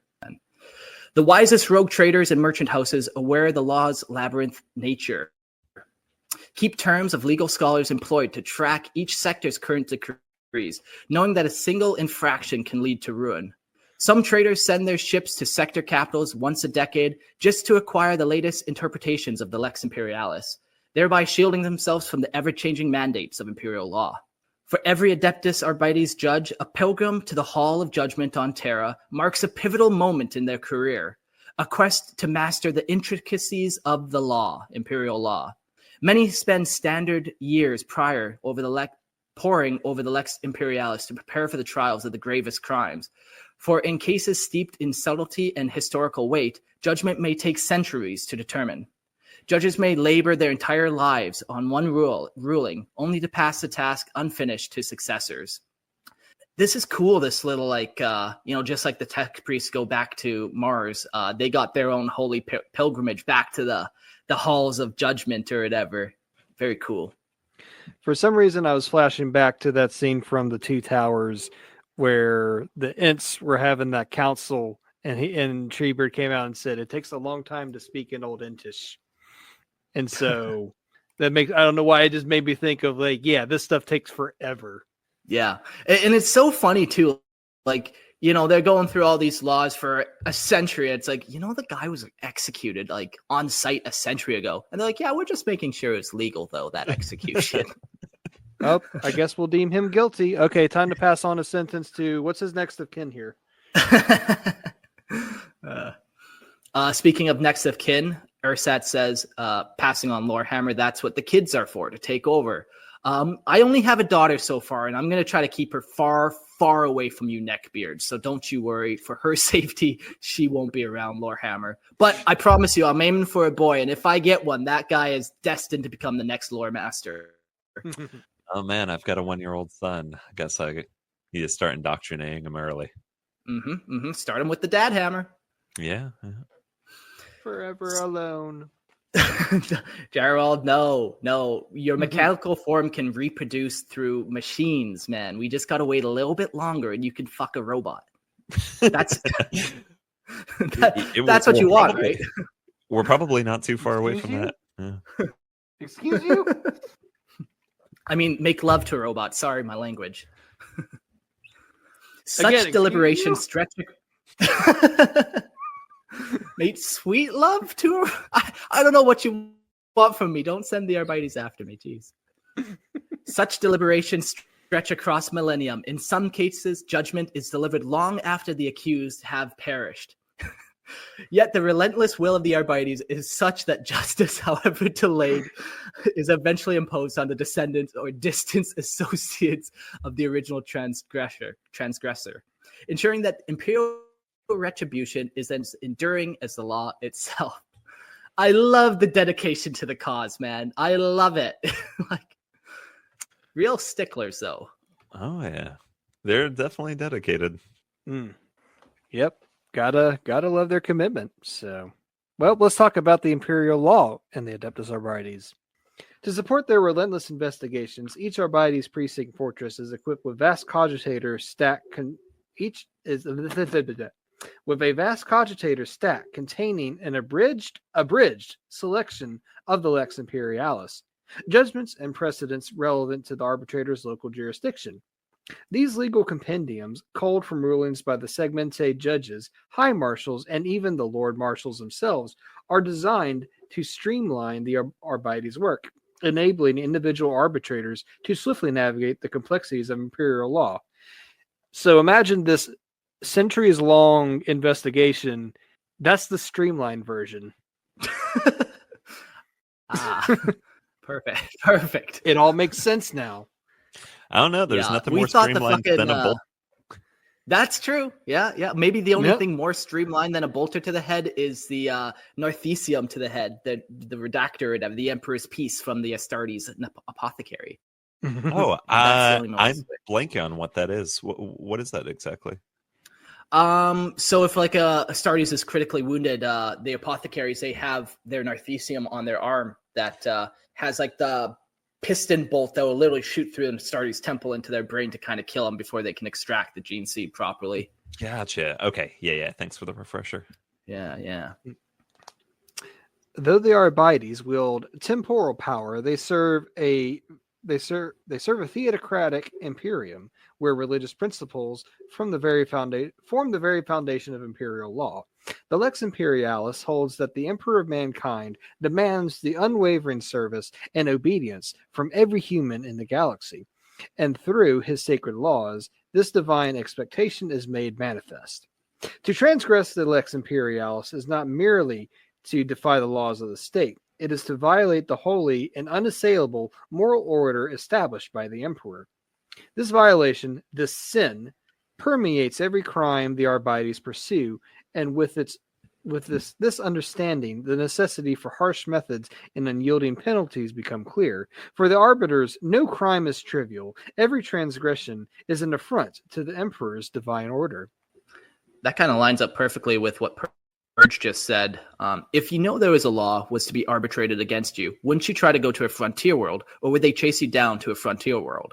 Yeah, every transgression is an affront to the Emperor's fine will. And like it's a religion, man. Like these guys are zealots. They're going after you. Or, you know, that frontier world that you have, they have their own Aquila fortress there, monitoring everyone who comes and goes on the planet. And they have their astropaths who are like, yeah, we think there's like people that are transferring this way. Like they're not escaping the long arm of the law. Even in modern times, it's like if the government wants to fuck you, they will, and there is no getting away with it. You have to just hope you fly under the radar and stay away from people. But if they have their eyes on you, you're fucked. They're coming for you. I don't know. That's why. Go ahead, Gerald. I was going to ask Purge a question. Have you ever played Elder Scrolls Oblivion? Remember breaking laws in what was the capital? Cyrodiil, and the guard catches you? It doesn't matter how far along the map you go, they're going to find you. That's the Arbites. Yeah. Yeah, that's why I'm gonna join the Tau, join that greater good, you know, get away from the Imperium. Hey Nero. Yo, that's like a good strategy though. Like join the Tau, and now you've just got the Arbites to like wage war on the entire Tau just to get to you. And since it's just fucking Tau, they can do it and win. Good plot. I like it. Indeed. It is a belief that it is this belief that fuels the revulsion within the Arbites for the heresy of abstractionisms. Wow, that's a big word. The dangerous tendency of some arbitrators to stretch beyond the letter of the law in their pursuit of justice. Such behavior elevates the flawed personal whims of an individual above the flawless, majestic laws of the Emperor. The Lex Imperialis is perfect in its letter to seek its spirit, is to arrogantly place oneself on par with the Emperor, an unforgivable blasphemy that no true arbiter would ever tolerate. That's nice. The Arbites, go ahead. Oh, that's nice is all. Very nice. Fantastic. The Arbites are constantly combating a range of crimes that threaten the stability of the Imperium. Among the most dire are those of destabilizations, which can sweep through entire planetary populations. These crimes arise from widespread discontent, often fueled by disobedience to the Adeptus rule.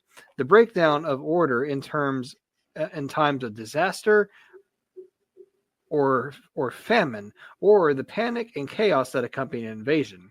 A mass religious fervor can also tip a populace into madness, leading them into wild, flagellant processions of hysterical confessions instead of sustaining the Imperium's essential functions. So I think if there's a flagellant procession there, let's be on the lookout for Nick. Yeah. There's a boy out front and center just whipping himself. Wow, look at him go. He's a real go-getter. Always a real go-getter there, don't you know? Look at his dedication. Look how hard he swings. Wow.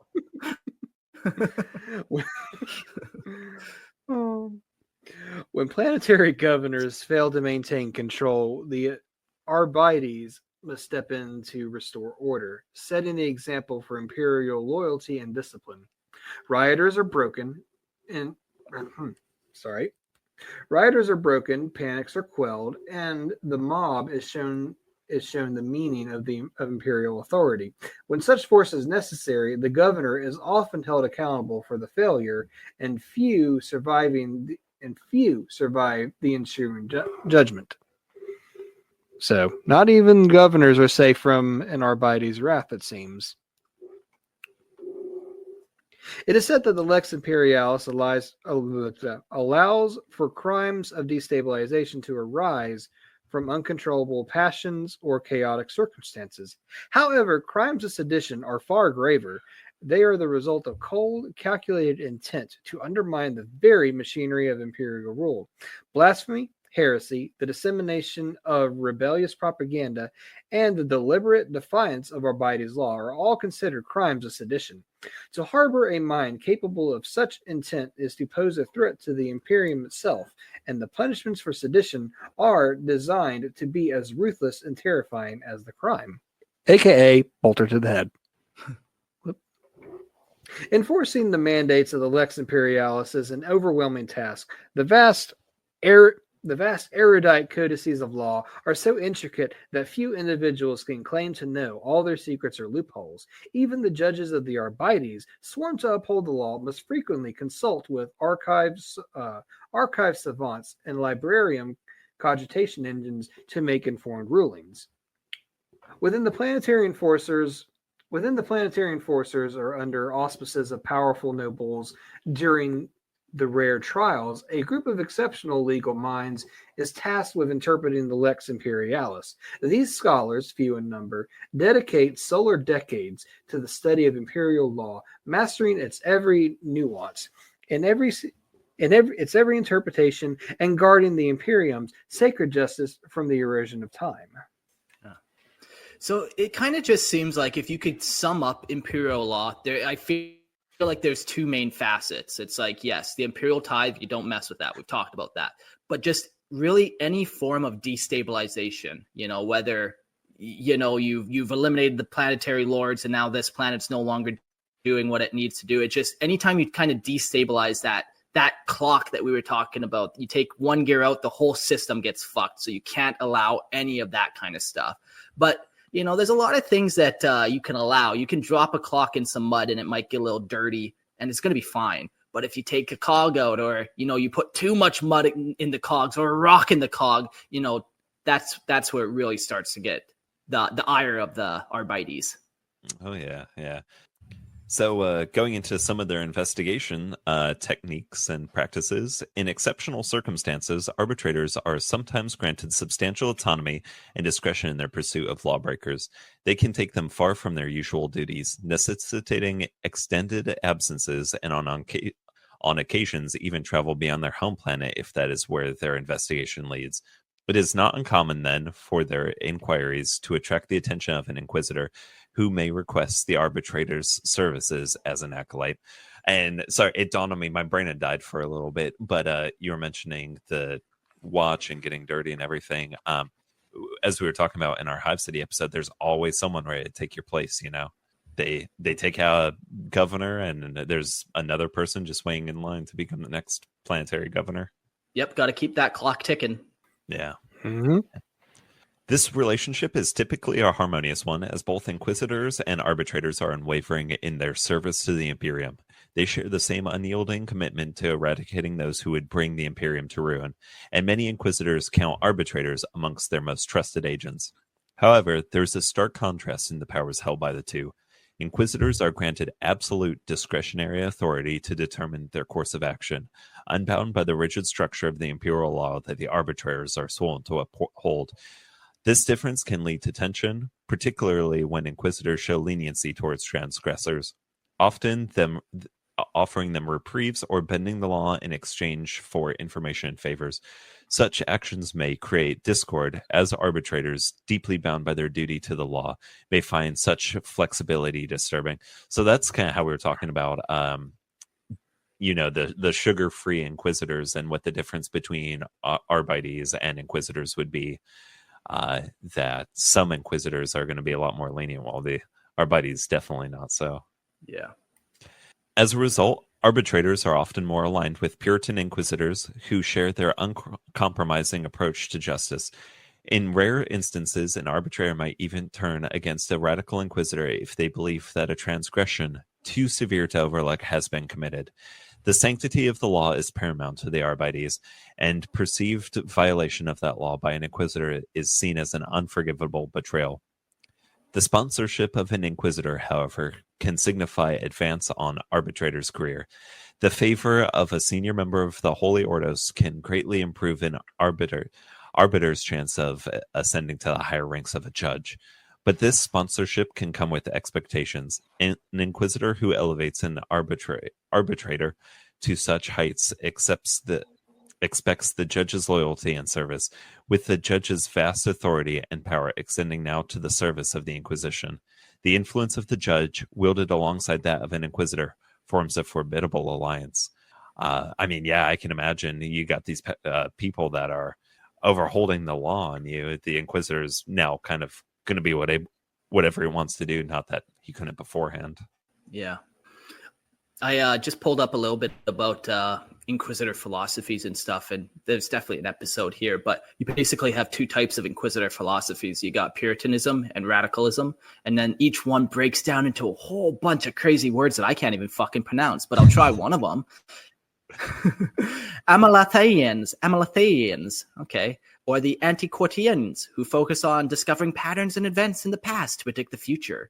There's a bunch of cool different types of these beliefs, and some align more closely with imperial law than others, and some are definitely going to get along better than others. For example, the Polypsychana believe that the ascension of humanity into a purely psychic race. Who knows where that necessarily falls? That might not even be an issue for the Arbites at all. They're like, whatever, that doesn't doesn't destabilize the Imperium necessarily, and it doesn't fucking stop the imperial tide. But then there's others like the Istvanisms believe conflict is desirable to further the progress through strife. So they're definitely destabilizing things, where they're allowing conflict to happen on planets what am I trying to say? Strong men create strong times, or whatever the fuck, you make a bunch of strong men through conflict. Yep. And that's how they're trying to progress the Imperium. But that really can destabilize the Imperium or a sector for possibly hundreds of years or whatever. So the Arbites are not going to like that faction as much. Yeah, it's the whole weak men create hard times create strong men create peace leads to weak times, and endless cycle. It's all one big circle. Yeah. Yeah, but I'm just letting you know, when we eventually do that episode and you're writing the script, I'm going to buy a thesaurus and throw in as many hard to pronounce High Gothic words as humanly possible for you. Oh God! I'm going to make it hell for everyone listening. Yeah, not for you, but I don't appreciate it, but we'll do it for sure. Anything for the people. Somebody suggests that they grind my body down, so I am just that servo skull. But if that's what it takes to get these episodes out, we'll fucking do it.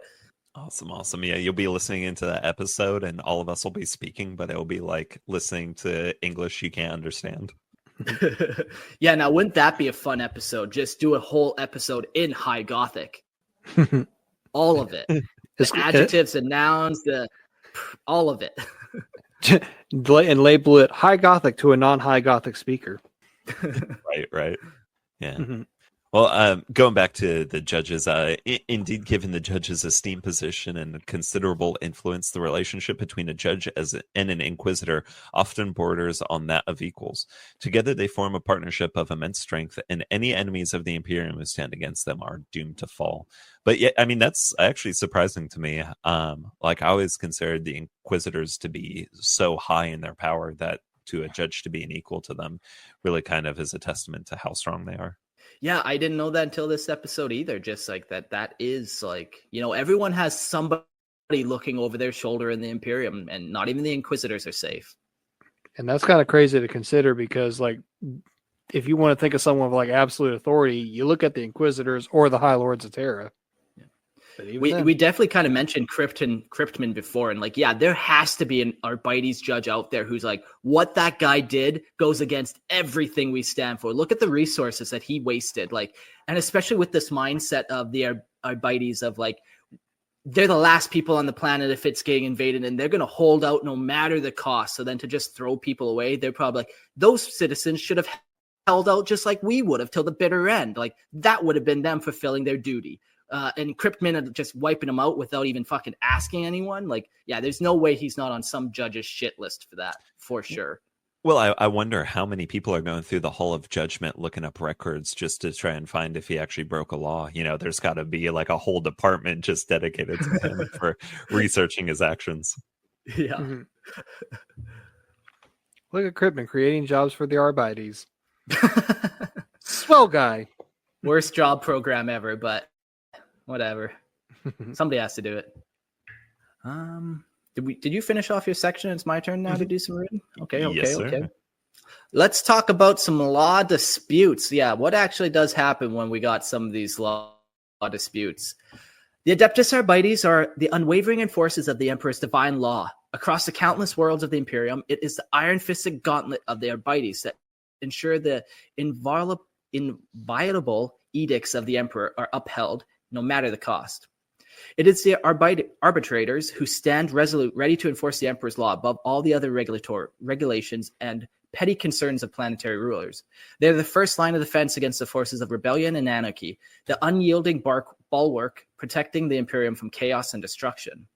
They are the embodiment of the Imperium's rigid and unbreakable order, a symbol of unwavering authority. Yet, just as even the strongest of armors may fall prey to the slow corrosion of rust, so too can discord begin to take root in the staunch defenders of imperial rule. The law of the Imperium, as enshrined in the Great Book of Judgment, the Dictates Imperialis, is unyielding in its demand. It is not merely a collection of rules, but a vast, divinely inspired code that stretches to encompass the very soul of the Imperium. Yet for all its grandeur, it is not so complete as to account for every situation that may arise. Fuck, even in that huge ass library of all these books, you still have to come across weird situations every now and again. I mean, the galaxy is a do huge place. So, yeah, but I wonder what some of those weird situations could be, like what's so oddball that it's not written down in this acres giant Hall of Judgment. Yeah. Like, how many variations of heresy can there really be? The law of the Imperium, as enshrined in the Great Book of Judgment. Oh, I read that one. Yeah. When the law fails to provide clear direction, the Arbites must turn to precedent, interpreting previous judgments to guide their decisions. However, it is no simple task, for within the murky depths of the interpretation and the weight of the past decisions, many contradictions and disputes arise, challenges that even the most seasoned Arbites judges may struggle to reconcile. In this way, the rigid and unyielding application of the Emperor's law can both empower the true guardians of the order and those who would wield it against the lesser noble purpose. A judgment once made can become a license for actions that may otherwise be unthinkable, until a high authority steps in to correct the course with greater judgment. The power of the law is absolute, but so too is the potential to misuse it. A dangerous paradox that lies at the heart of the Adeptus Arbites rule. So here's kind of, I feel like, how any law disputes happen. They go to the library on Terra to read books, and they spend 100 years to do it. And then they reconvene, and both judges have completely different answers. So then they sentence a bunch of people nearby, whatever, and they go back to the library to go find out more. And it's kind of this process that could never really, they're just debating and debating until maybe one of these judges dies off or gives way. But like it's almost like a persistence thing. Like, you know, in a place that big, you're going to find any law to supersede any other law. And then if somebody is diligent enough to look and scour that library, they're going to find a law that supersedes your law. So it's almost just like the dedication to the law that will prevail in the end. And if all the judges have about the same level of power, who's saying who's right and who's wrong, you know? So then it just you just keep going back to that book or that library and just like, it just creates a feedback loop of like, okay, guess we got to continue this investigation. Oh, wait, here's a contradiction. Let's go back to the library. Here we go. Yep. Okay, 500-year investigation. Let's go. World record. Galactic record. Sorry. One thing I do wonder is, so like guardsmen carry around their Imperial primer with them. Do you think Arbites, just from how many laws there are, carry around some sort of condensed Lex Imperialis, just to reference? Yeah, and a lot of the pages are like, use your best judgment, re-recommend bolter to the head. Like, okay, I'll fucking deal with it that way, I guess. But we have a question from Jax. Holy Emperor, Gerald, where's the face reveal? You're looking at it. Yeah, look at that beautiful mug over there. I never knew a human could have glowing eyes, but man, we're almost in 2025. What a world we're in. It's beautiful. So I guess we talked about investigations and how long they take. Well, let's talk about the quality of the judgment that has been passed. The judges of the Adeptus Arbites are mighty lords, draped in the ancient raiments and steeped in the traditions of a long past age. They wield the Emperor's laws with brutal precision and an unforgiving force that leaves no room for leniency. For it is their sacred duty to stand vigil against the treachery of the weak and the excesses of those in power, including the Imperial commanders and their agents who directly govern the many worlds of the Imperium. Each judge commands their own personal army of arbitrators, a loyal and disciplined force capable of bringing swift retribution. With the might of the Imperium at their beck and call, they can summon the resources of the Imperium itself to them and in their task. Trusting in nothing but the uninheritable law, they possess the authority to hold nearly all within the Imperium to account, no matter their rank or status. So it just goes back to that whole thing of like not even inquisitors are safe, not even imperial governors, planetary governors are safe. So hide your children, hide your wife. They're gonna come up and kill everyone here.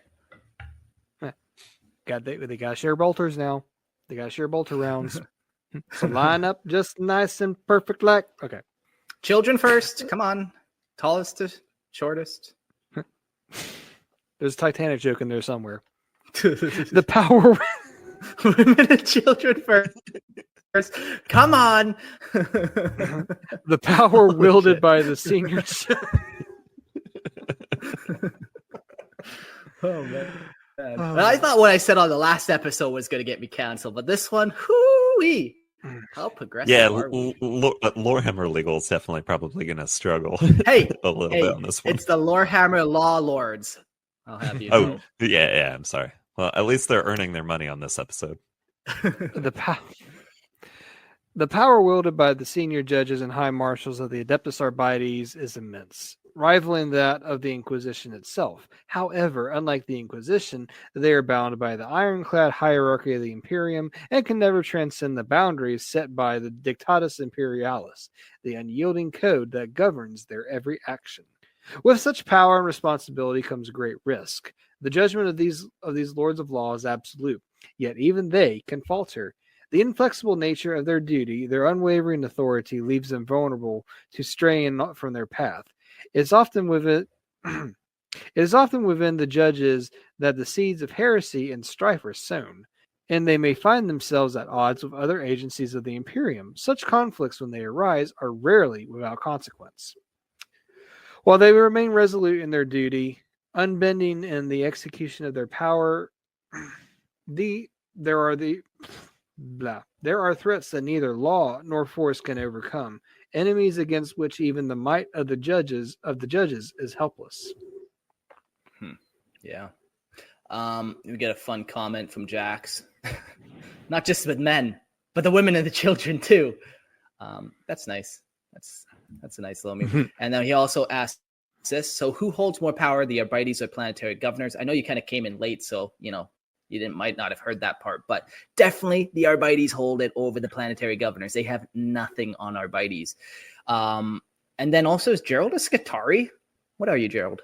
Tech priest, Scutari, Mengos biologist? Okay. Just tech priest for right now. I'm waiting on my official Cal to come in. Do you have a preferred Forge world you hail from, or? Legally, I cannot say. Okay.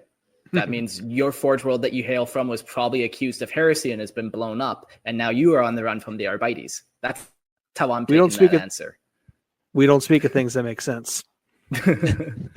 I'm pretty sure the Inquisitor and Lorehammer legal or law lords requisition Gerald to bring him a part of the show. So now exactly, he's, under fear of death, he can't talk about it. Exactly. So let's talk a little bit about crimes of abstraction. Although an exceedingly rare occurrence, abstractionism is regarded by many as the gravest sin a servant of the imperial law can commit.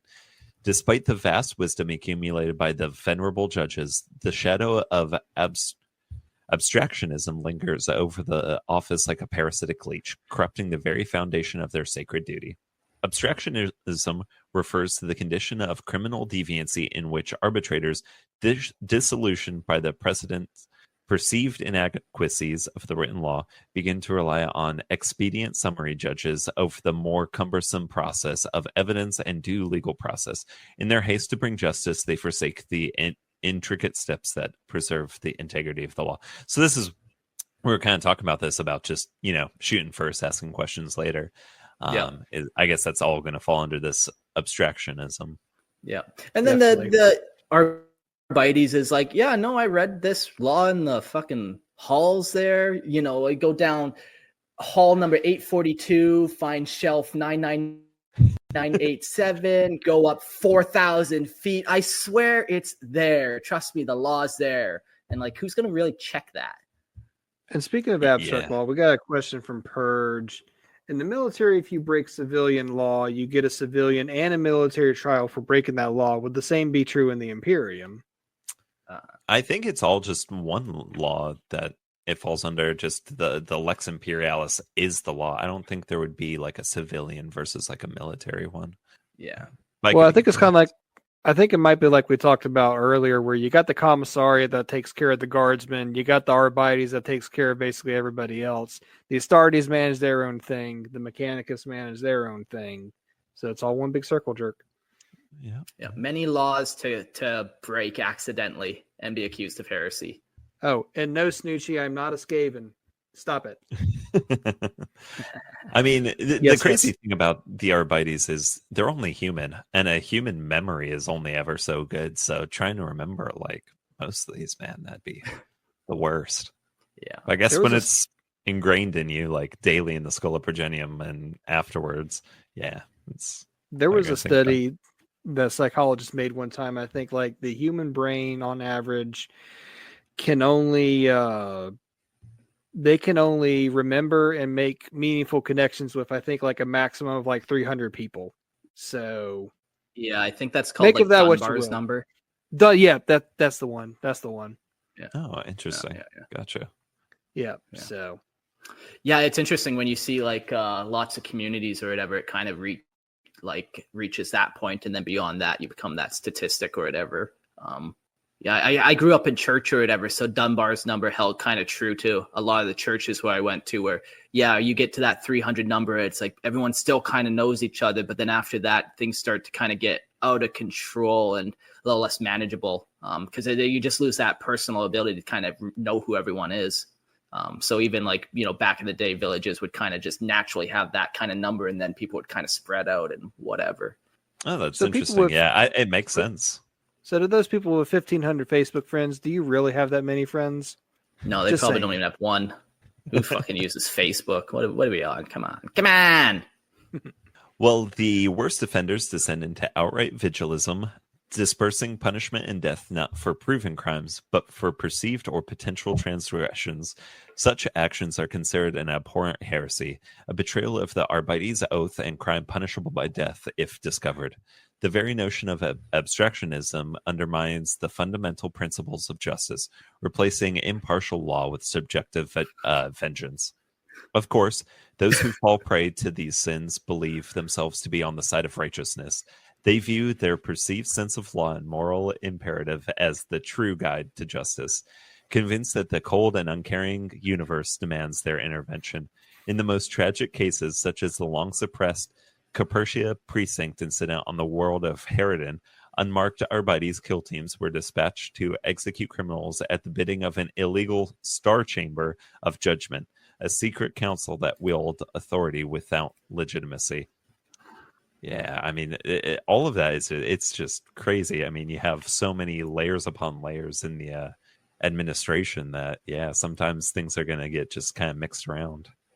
Yeah, there's just no way to verify it too. When somebody comes at you with one of these crimes, like whether he's abstracting or not, good luck proving him wrong, man. You're going to have to go through decades of paperwork but you're already dead, so it doesn't even matter. Like, right. And if you're in like one of these frontier worlds, to have to go all the way back to Terra to reference it. Brutal. Yeah. Imagine being an Arbites on Catachan. Yeah, okay. What law do they hate the most there that is broken? Too many buff men. No, that's okay. We like that in the Imperium. The Imperium likes many buff men. Being worn. Not enough shirt. That's a crime. Just like in Panama. That's a crime. There we go. Okay. Awesome. Well, venerable marshals are use their subordinates to carry out assassinations of members of other imperial agencies, deeming them heretics, without evidence or due trial. In these rare yet catastrophic events, the line between persecuting the enemies of the Imperium and becoming one can blur, with disastrous results. Sadly, it is often the most intelligent, devout, and dedicated amongst the judges and marshals who fall victim to abstractionism. Their zeal to fulfill the emperor's will leads them down a treacherous path, one that ends in the traitor's death if uncovered by their fellow arbitrators. Should they attract the attention of the Ordo Hereticus, their fate is sealed, a tragic reminder of how the purest intentions can lead to damnation. Yeah. Yeah, and it kind of goes back to like not even the Arbites are kind of safe from this corruption. And, you know, you give somebody too much power and all of a sudden they're making abstract laws and wiping out entire populations. And they're like, we're doing it for the good of the Imperium. But it's like, you kind of lost the plot there, bud. Like, we're not trying to eliminate people. Like, we like people. We need more people in the Imperium. Yeah, absolutely. I mean, it's like the whole thing with the Emperor. He doesn't care about the single man. He's about the total sum of humanity. Yeah.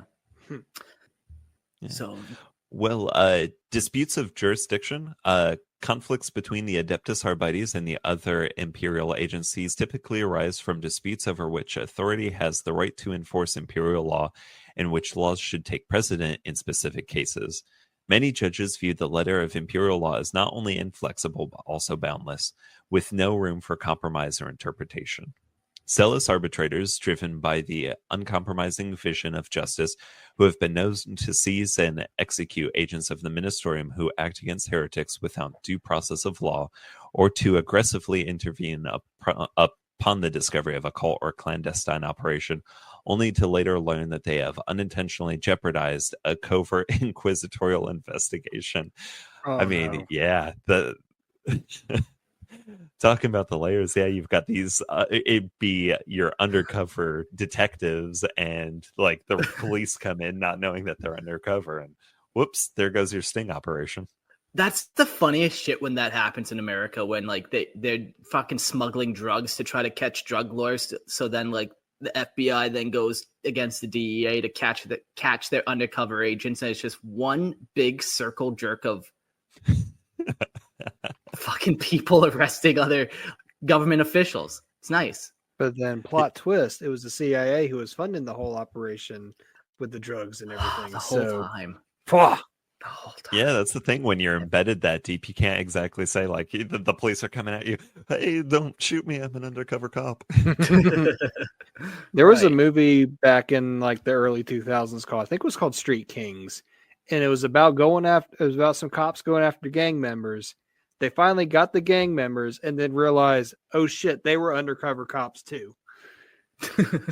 Oh, man. What a good use of resources. I love it. Yeah. That's the Imperium for you. You know, they're all about efficiency.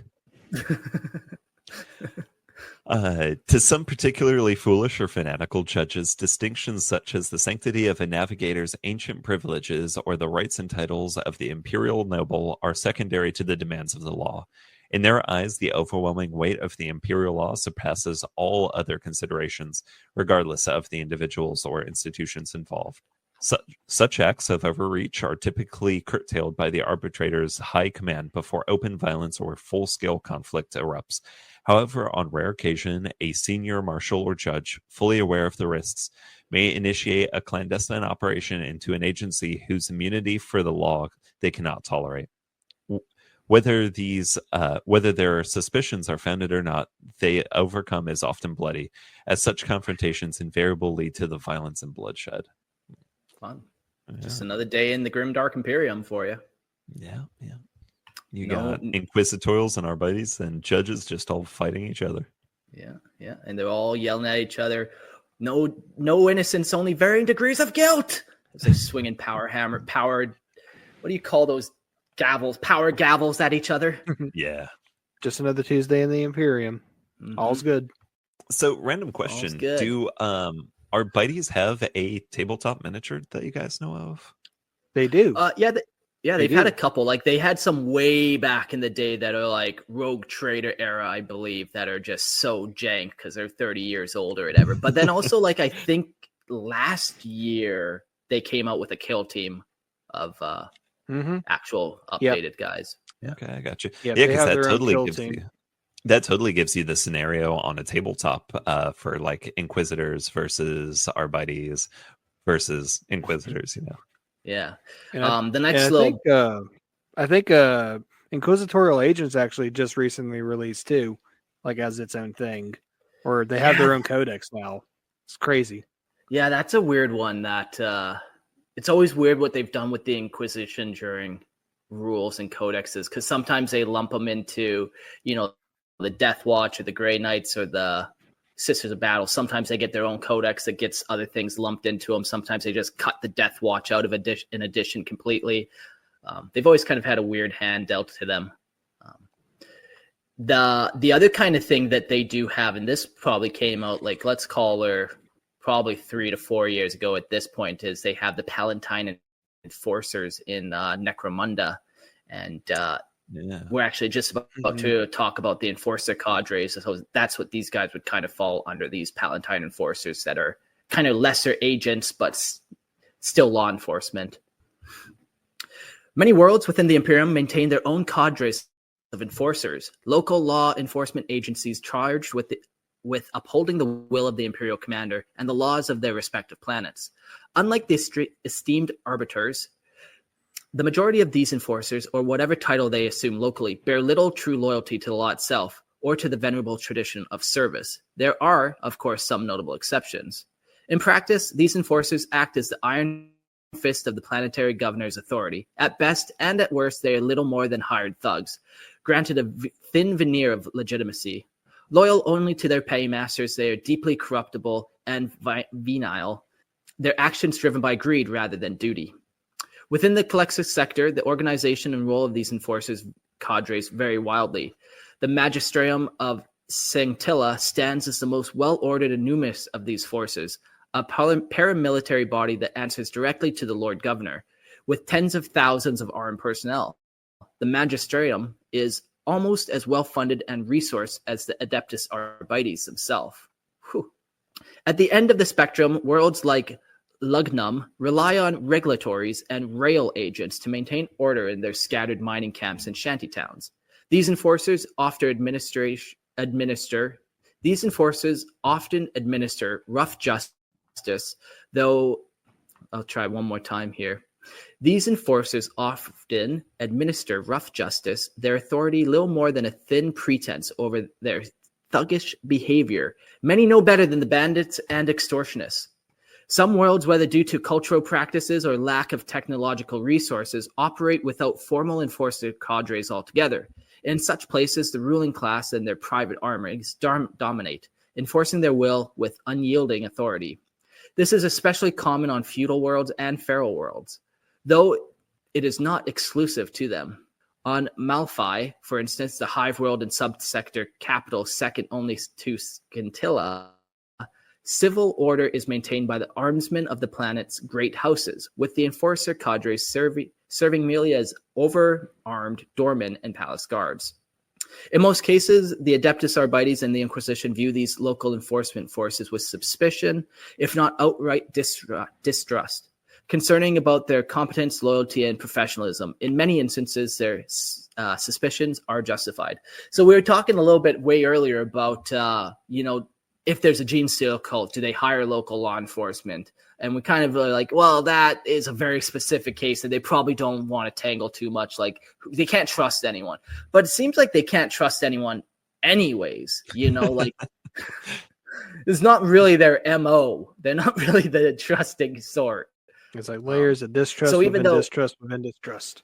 Yeah, defund the enforcers. Lots of planets just use these enforcers as just like henchmen, mercenaries, violent criminals who you're almost like, well, instead of you create a gang, just come join the planetary governor's gang, and we'll put you to use that way. And speaking of distrust, and interdepartmental debacles, we got the Arbites and the Inquisition rounding us off here. The Adeptus Arbites. Before we jump to them, I'll just shout out to the chat. We're almost at the end. This is kind of the last section we're reading through. So if you want to join the call in at the end, I'll put a link there and you guys can join the little thing and we'll work it out. Carry on, Gerald. All righty. So the Adeptus Arbites and the Inquisition.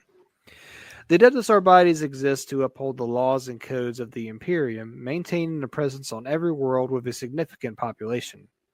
From these facilities, the arbitrators emerge to impose order and bring justice to the guilty. It is the responsibility of the local Imperial commanders. It is the responsibility. After 2 hours of reading, it gets tough, eh? It does. It's like your eyes start going weird looking at all the letters. Yeah. Now imagine trying to see this through my ocular implants here. That's a whole other issue. It's a poor soul. Somebody execute this man and just be done with it. He needs the Emperor's peace after this. What? Okay. It is the responsibility of local Imperial commanders to maintain a force of the so-called enforcers to uphold local laws, while the arbitrators are charged with enforcing the universal laws that apply across the entire domain of humanity, standing above all local authority. As such, the Adeptus Arbites share much in common with the Inquisition, as the two often find themselves allies in the face of a common enemy. Frequently, the arbitrators' investigations into local crime activities uncover ties to far more dreadful deeds. Many inquisitors maintain contacts and agents within the ranks of the Adeptus Arbites, intercepting reports that might indicate matters of inquisitorial interest. More than once, an inquisitor has appeared seemingly from nowhere to assist an Adeptus Arbites task force, offering aid against enemies the arbitrators could not otherwise defeat alone. Inquisitors often requisition the services of the Adeptus Arbites, as the arbitrators are highly professional, dedicated servants of the Imperium, ideal allies against the enemies of mankind. Moreover, the arbitrators possess local knowledge that most inquisitors can only dream of, allowing them to track down crucial figures, whether allies or enemies. Yeah, like these two really kind of fulfill the same role almost. Like, well, first of all, the Inquisition is a big organization with many different ordos inside of it. But if we're talking like the Ordo Hereticus, who kind of goes after directly heretics, they fulfill that very same role as opposed to Ordo Malleus or the Ordo Xenos or the Ordo Chronos or whatever other Ordo we can think of off the top of our head. But the Ordo Hereticus and these guys, yeah, they work hand in hand in just hunting down heretics and destabilizing the Imperium. You think that would be the Ordo that most Arbites would interact with, given their very staunch, given their very strict stance against sedition? Yeah, like I think that would be pretty much the only one that they really would work hand in hand with. Like the Ordo Xenos, I can't really see the Arbites working with them. Like, yeah, there of course is the odd planet that has Xenos and human on it working in tandem, but like that planet's not in the Imperial fold. So like are Arbites really even on that planet in the first place? Have they actually been like founded there, or is that like some frontier world that has not really been touched by the Imperium, you know? Well, I guess that leads to another question of like, obviously hive worlds very much in Arbites' presence, but like your stuff like your death worlds, your dead worlds, your forge worlds, like what are the odds Arbites would be established there? Because you got the Mechanicus on the forge worlds, they basically police themselves. Death worlds like Catachan, like, I mean, yeah, there are some settlements, but that's mostly used for guard recruitment. So yeah, I think on like most planets, man, you're going to find them, except for, like you mentioned, the Forge worlds. They're their own empire, essentially. So Imperial law has no power on those planets in the first place. But I think pretty much any other planet will probably, even if it's just one agent on that planet in his mountaintop fortress, just looking down on everyone, just keeping his eye out for that ultimate level of heresy or destabilization. Yeah, they're everywhere, whether it's a feral world, whether it's a feudal world, it don't matter. I think they're pretty much holding some type of presence. Hard to imagine one singular arbiter is in charge of entire planet, but you know, it might be one arbiter and 1,000 billion fucking servitors that help him kind of go through the data logs and all the messages and shit. And he's more just like the warning force, you know. He's probably a part of a bigger sector's arbiters force that he then will send the message off to get reinforcements, like this planet is stepping out of line or whatever. But yeah, it wouldn't be the best job to be that sole guy there, just outnumbered. I guess you get all the corpse arch rations for yourself, though. So, ooh, that is nice. Ooh, okay. All of a sudden, things are looking up. One thing I'm not sure if we touched on is, do Inquisitors now, like Ordo Xenos, I don't see them having access, but like the Ordo Hereticus, would they have access to the Hall of Judgment? That's an interesting question. I don't know if I have like a solid answer for you, but my thought would be like, yeah, you know, you flash that inquisitorial badge and you probably can pretty much go anywhere, you know, and especially since it's not like these laws are secrets or something, like you would think that anyone should be able to read these laws just for the sake of, then people might not break them. But right. And maybe just a thought too of jumping back. I know we've been mentioning Ordo Hereticus a lot, but what I love about 40K is you can come up with a situation for anyone to interact with anyone and pretty much have any outcome. Like we mentioned a bunch already, the Gene Stealer cult. So sure as shit, you know, if an Inquisitor is investigating this Gene Stealer cult and the Arbites are there, then you could see them definitely working in tandem. Oh yeah, absolutely. The Adeptus Arbites maintains imposing, heavily fortified precinct fortresses over the worlds they occupy. These fortresses are armed to high standards, forming a bulwark against rebellions. Each precinct fortress is equipped with an astropath, enabling arbitrators to send telepathic words are hard tonight. To send telepathic messages to the Imperium in the event of a full-scale uprising that threatens to engulf the planet's government. On many occasions, the Adeptus Arbites fortress precincts has been the last stronghold against anarchy. The few hundred arbitrators within hold out with grim resolve until aid arrives from off-world. In some cases, the reply to a call for aid might come in the form of a single Inquisitor and their cadre of acolytes. Yet, due to the formidable power of Inquisitors, this may be all that is needed to quash a rebellion. After such incidents, it is not uncommon for surviving arbitrators to become permanent members of an Inquisitor's cadre.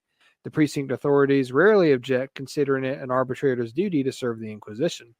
So, Sounds like if you do your job well as an arbitrator, then you might just get yourself a cushy job as a acolyte for an inquisition. So that doesn't sound too bad. Yeah. For instance, following the fall of Precinct Omega 14 on the world of Baraspine, that's what I'm going to call it. After an uprising sparked by accusations of arbitrary brutality, Inquisitor Valex recruited every one of the 70 arbitrators who survived. This elite cadre then carried the Emperor's Law across the Androntis Nebula subsector of the Calixis sector, ruthlessly punishing countless criminals.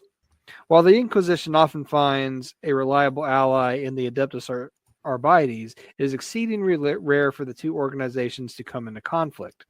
Arbitrators and judges are near incorruptible, stationed many light years away from their home worlds to avoid entanglements in local policies. However, it is not unheard of for an arbitrator to fall from the Emperor's light, and those few who do are often the ones who fall the furthest. Such was the case of Marshal Gore of the frontier world of Kurdran, who one day declared the entire population of the planet guilty of harboring seditious thoughts and sought to round up 100,000 citizens. 100,000 citizens. That's nice. Yep. The people revolted, and Gore was murdered by an outraged mob. An inquisitorial investigation later revealed that Gore had gained psychic powers later in life, possibly telepathic abilities, and had lost his sanity, leading to this tragic downfall. Yeah, that's a lot of people. I heard a crazy number today. You guys know the city, the Line in Saudi Arabia? Yeah. Yeah, I guess since they started construction of that, 20,000 people have died working on that. And holy crap. Yeah, man. Like, there is a lot of evil in this world, and anyone who thinks they have it rough in America, you got to go over to Saudi Arabia and check out the shit that's actually happening. You'll get a new appreciation for life, because the other disturbing number of this is 100,000 disappearances have also happened there, where they don't know if they're dead or not. They've disappeared. So they're fucking dead. Sure as shit, they're dead. They're just importing slaves and making them work on their fucking city. And, you know, whether they die of thirst or starvation or heat or whatever, man, like, it's crazy to hear some numbers and then think like, man, shit like that happens in our real world. Holy fuck. Yeah. But man, if you're talking about the Imperium, that's like a grain of sand, you know? Then no big deal. Yeah. No big. I mean, it's like we've said before. It's like we said multiple times before. The only thing more grim and dark than 40K, real life. Poof. Yeah, it is based off real life now, ain't it? Fuck me. Mm-hmm. Hey, if you want paradise, come down to Paradise Reef, where I'll give you a good vacation. You can get away from the grim dark, except for the Warhammer play on the beach together. Everyone needs a break from the real world. Okay. Well, we got through part 1 of this. You know, like I mentioned at the beginning of the episode, part 2 is going to consist a lot of like their organization, different ranks that they have. Like, they have so many different ranks and how you progress through. You know, we've mentioned a couple different ranks. Like, how do you actually become the judge? How many steps are there to become an actual judge in this organization? We're going to talk about war gear on the Discord. Nero, you were mentioning is it called the Absolute? What's their pistol called? Do you know? Oh man, I am completely blanking right now. But basically, it's a pistol. Judge Dredd, the lawgiver. Yeah, that's a nice. Yeah. But yeah, you know, they have different type of ammunition that they'll put in their pistol for different types of situations. And we're going to talk about notable actions and different notable arbiters themselves. So that's going to be on part 2. We'll do that next Wednesday, I think. And at this point, I think we're going to jump to the call-in, and we have some end of the episode questions that we're going to work through. Welcome to the show once again, Jax. I feel like you might get the title for our most called-in caller-inner. Hey. I mean, I would gladly accept. It'd be an honor. An honor and a privilege, for sure. Let's get to some of these questions.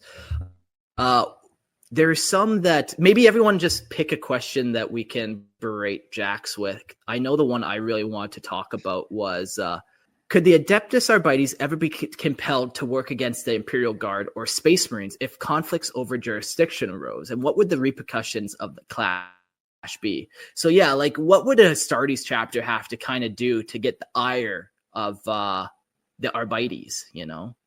Me being an edgy fanboy of the Night Lords, I mean, obviously, like chaos related stuff would definitely earn the ire of Arbites.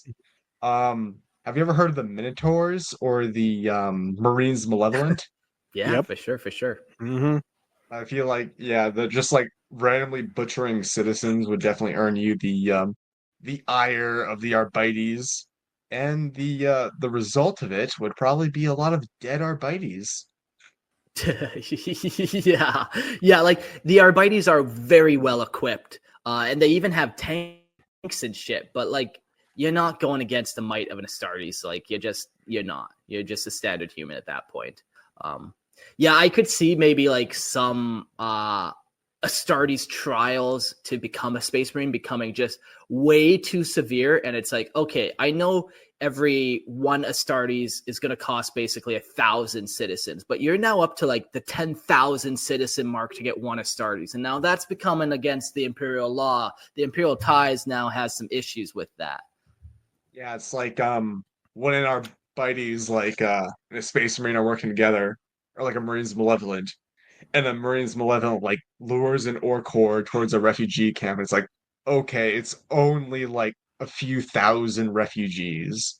But then when like their job is like actually at stake, it's like, oh wait, I might actually get noticed for working with these Space Marines, and I let thousands of innocents die under my watch. It's like, okay, now we're having problems. Now we Well, then kind of you- got a problem. Well, then you got to ask, though, does it mess with the Imperial tithe? I guess you got to crunch the numbers from there. Yeah. Nope, still good. Keep killing, I guess. Still good. We're still getting that tithe. Yeah, everyone. Well, I guess just Nick and Gerald. If you guys got a question pulled up, if not, I got one. So I want to ask Jax. We were talking earlier about if you were in the Schola Progenium, which route would you want to go? I want to know what your thoughts are and where you would head. Schola Virginia was the assassins, right? So assassins is one of the routes that a graduate could take. Oh yeah, commissars as well. Okay. Yeah. Mm-hmm. Dang. Yeah, it's like that's tough. scions, commissars, assassins. Sisters battle. Yep. Assassinorum. All right. I know, Or I have a top yeah, five. Arbites as well. Yeah. Yeah. I got a top five. All right. Number one, Mister of Battle. How dare Hey. you? That's illegal. Hey. That goes against the Um, Imperial tithe. I don't know how, but it does. I'm an abstractionist in this situation. Yeah. Number two. Dang. I've realized a lot of stuff, like the cool stuff, like goes to the ladies. Like the number two would be like the one assassin that could like shapeshift. Yeah. Oh, the Calidus. Yeah, those ladies are pretty cool. Hmm. I guess. Yeah. What is there a drug that they take called like the biomorph or it's a Yeah, some kind of shape-shifting drug. biomorph. Yeah, what is that called? Something. Yeah. Yeah. Okay. Number three, I guess, would be just like a commissar or something, just like hanging out in the back lines, like, hey, don't you run away, Billy. Get back up there. Get back up there, Billy. For the I think Emperor. not every commissar has to be a complete dickhead, though. Like Yark was pretty well respected. Caiaphas Cain is awesome. So there are some decent ones out there, especially if you want to be a live commissar. Yeah, like and that's like the thing, like commissars are really flexible as well. And there's like an interesting question, like how would Commissar Yarick interact with the Arbites? Yeah, like they're completely they're on the same parallel line, but they don't ever intersect, just like chaplains, like, the commissars, they take care of the Imperial Guard and their heresies, just like the chaplains take care of the Astartes heresies. Like they're doing the same job, but for different organizations. So, they probably would get along very well, but also at the same time, like they got their own shit going on, their own jurisdictions. Let's jump to the next question. Gerald, did you pick out a question you want to throw at Yeah, I people? think think I got a good one. What could be the psychological toll on arbitrators constantly exposed to rebellion, criminality, and the corruption of worlds they patrol? And how do the Arbites manage this? Ever heard of yoga? Shit. Okay, Jax. He's a wise ass. That's funny. Yeah, like all roads lead to chaos, man. I feel like the longer you're alive, the longer you're getting your hands dirty, the more likely you are to fall to this stuff. You know, how many times can you purge a whole population before you yourself need to be fucking purged?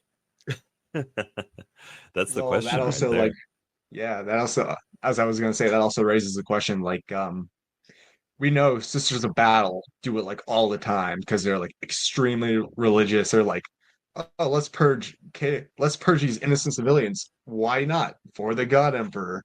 I feel like Arbites, Yeah. like, if they're more distant from the Emperor, like definitely like their psyche will take a toll. But like if they're like super dedicated to their cause, and unless they like fall under like the direct like imagine Zeech, like, oh, you murdered all these civilians in cold blood. Follow me, you won't have to do that anymore or something. But like, and that's like Yeah. probably for like further extended worlds that are like cut off from the Imperium or Yeah. just don't believe in the Emperor, I guess. But if you're like extremely like religious, you could probably like hold on to these ideals like, oh, I'm not doing the wrong thing by like rounding up these 10 billion citizens and opening fire. I'm doing this for Yeah. the God Emperor. I'm in the right here. Yeah, and like they come from the Schola Progenia, so not only are they super indoctrinated, but they are like religious zealots. So a lot of them would kind of fall in that, where it's like the ends always justify the means. Grimaldus says that drug is called the polymorphine, that shape-shifting drug. And the other interesting comment that he said was either die the hero or live long enough to become the villain. Grimaldus. I got one more question to jump to, unless anyone else wants to comment on that one. Nope. Okay. We never really talked about psychic powers at all. So given the nature of psychic powers in the Imperium, how might the Adeptus Arbites handle cases involving unsanctioned psychers within their own ranks? And could they be vulnerable to infiltration by chaos itself as a result? I think the most common answer is just a boom. Yeah. Yeah, if there's any question, of loyalty or whatever, that's probably the way they deal with it. Do you think that they allow psychers in their rank in any way? Like they must to some degree, because psychic interrogation would be one fucking hell of a way to do it. Oh yeah, for sure. Yeah, definitely. Yeah. Like Arbites, like I'm reading the Eisenhorn book, and like Inquisitors will like they're like so far up will use like blanks and like psychers. Arbites are just like a little like higher level policemen. They're like, I could kill this psyker, or we could use him. Yeah. I wonder what type of paperwork they would have to kind of file to get that unsanctioned psyker to be a sanctioned psyker, and if that is even like, is there actually that route, or if there's a very, very thin line. Like psychic interrogation is really the only thing I can think of, but I just don't think they're using battle psychers. Yeah, no, I couldn't see that. Or just like telekinesis, like, oh no, there's a rock blocking the road. Quick, psyker, do your thing. Yeah, like I just don't see that being the case. Like, and then boom, warp rift opens up, and you're like, fucking Greg, man. Every time on every planet you do this. They'd be using that telekinesis to snap fingers, not to move rocks. Yeah, but it's not as fun not doing it with your own hands. The Arbites want to get in there themselves and do it. Yeah. Any other questions you guys like before we kind of? Really quick, I had like this one like mental image after like the first question where it's like the Arbites and like the Marines Malevolent working together, and like you mentioned the Imperial tithe, and it's like Marines Malevolent is just like butchering like everyone, like friend and foe alike, and he just like asks back to the Arbites like, "How we looking?" And like the Arbites has like a phone or something, and he's like looking at the stocks of, like the planet or something for the Imperial tithe. It's like he just like throws up like a thumbs up, and it's like, okay, you're good. Good. Tithes haven't been affected. Everything's good. Everything's A-okay, homie. Cool. Yeah. All right. Well, I think that's that, Jax, thanks for calling in. You are the only. Oh, Ursats. Maybe we'll let him jump in for 1 second. So we'll kick you out. Thanks, Jax, and we'll call to the floor. Ursats. Ooh, yo, you got some static on your end. Maybe we'll just. Yeah. Okay, sorry, Ursats. Yeah, we don't want to submit our listeners to that kind of ear torment. I already get enough flack about my audio quality. That's the way she goes. Yo, everyone, thanks for listening to this episode of Lorehammer. Nick, Gerald, thanks so much. It was fun. Yeah, thank you for having me. Absolutely. We Pleasure do as always. have two new members of the Imperial Tithe here. I forgot to write it down, so I'm just checking that email. You know what? Maybe we'll shout them out on the next episode. But I know there is 2 people, so thanks so much. If you guys want to support the show, you like what we're doing, don't forget to join the Patreon. Just check out, you can Google Lorehammer Patreon. There's links in all the descriptions below. It's ad-free. There's video live streams. There's all types of fun stuff. And next episode, I think we're getting Christian and Jordan on, and we are finishing off the Severin Dominant Part 3. We're talking planets in that empire. We're talking histories of individual planets and their cultures, and some of them even gave us climate details, which I think is particularly interesting. What's that world's ecosphere like? Yeah. All right. How do you end these? Adios. See you later. Sayonara. Have a good night or good morning. Okay, thanks. Bye. Mm-hmm.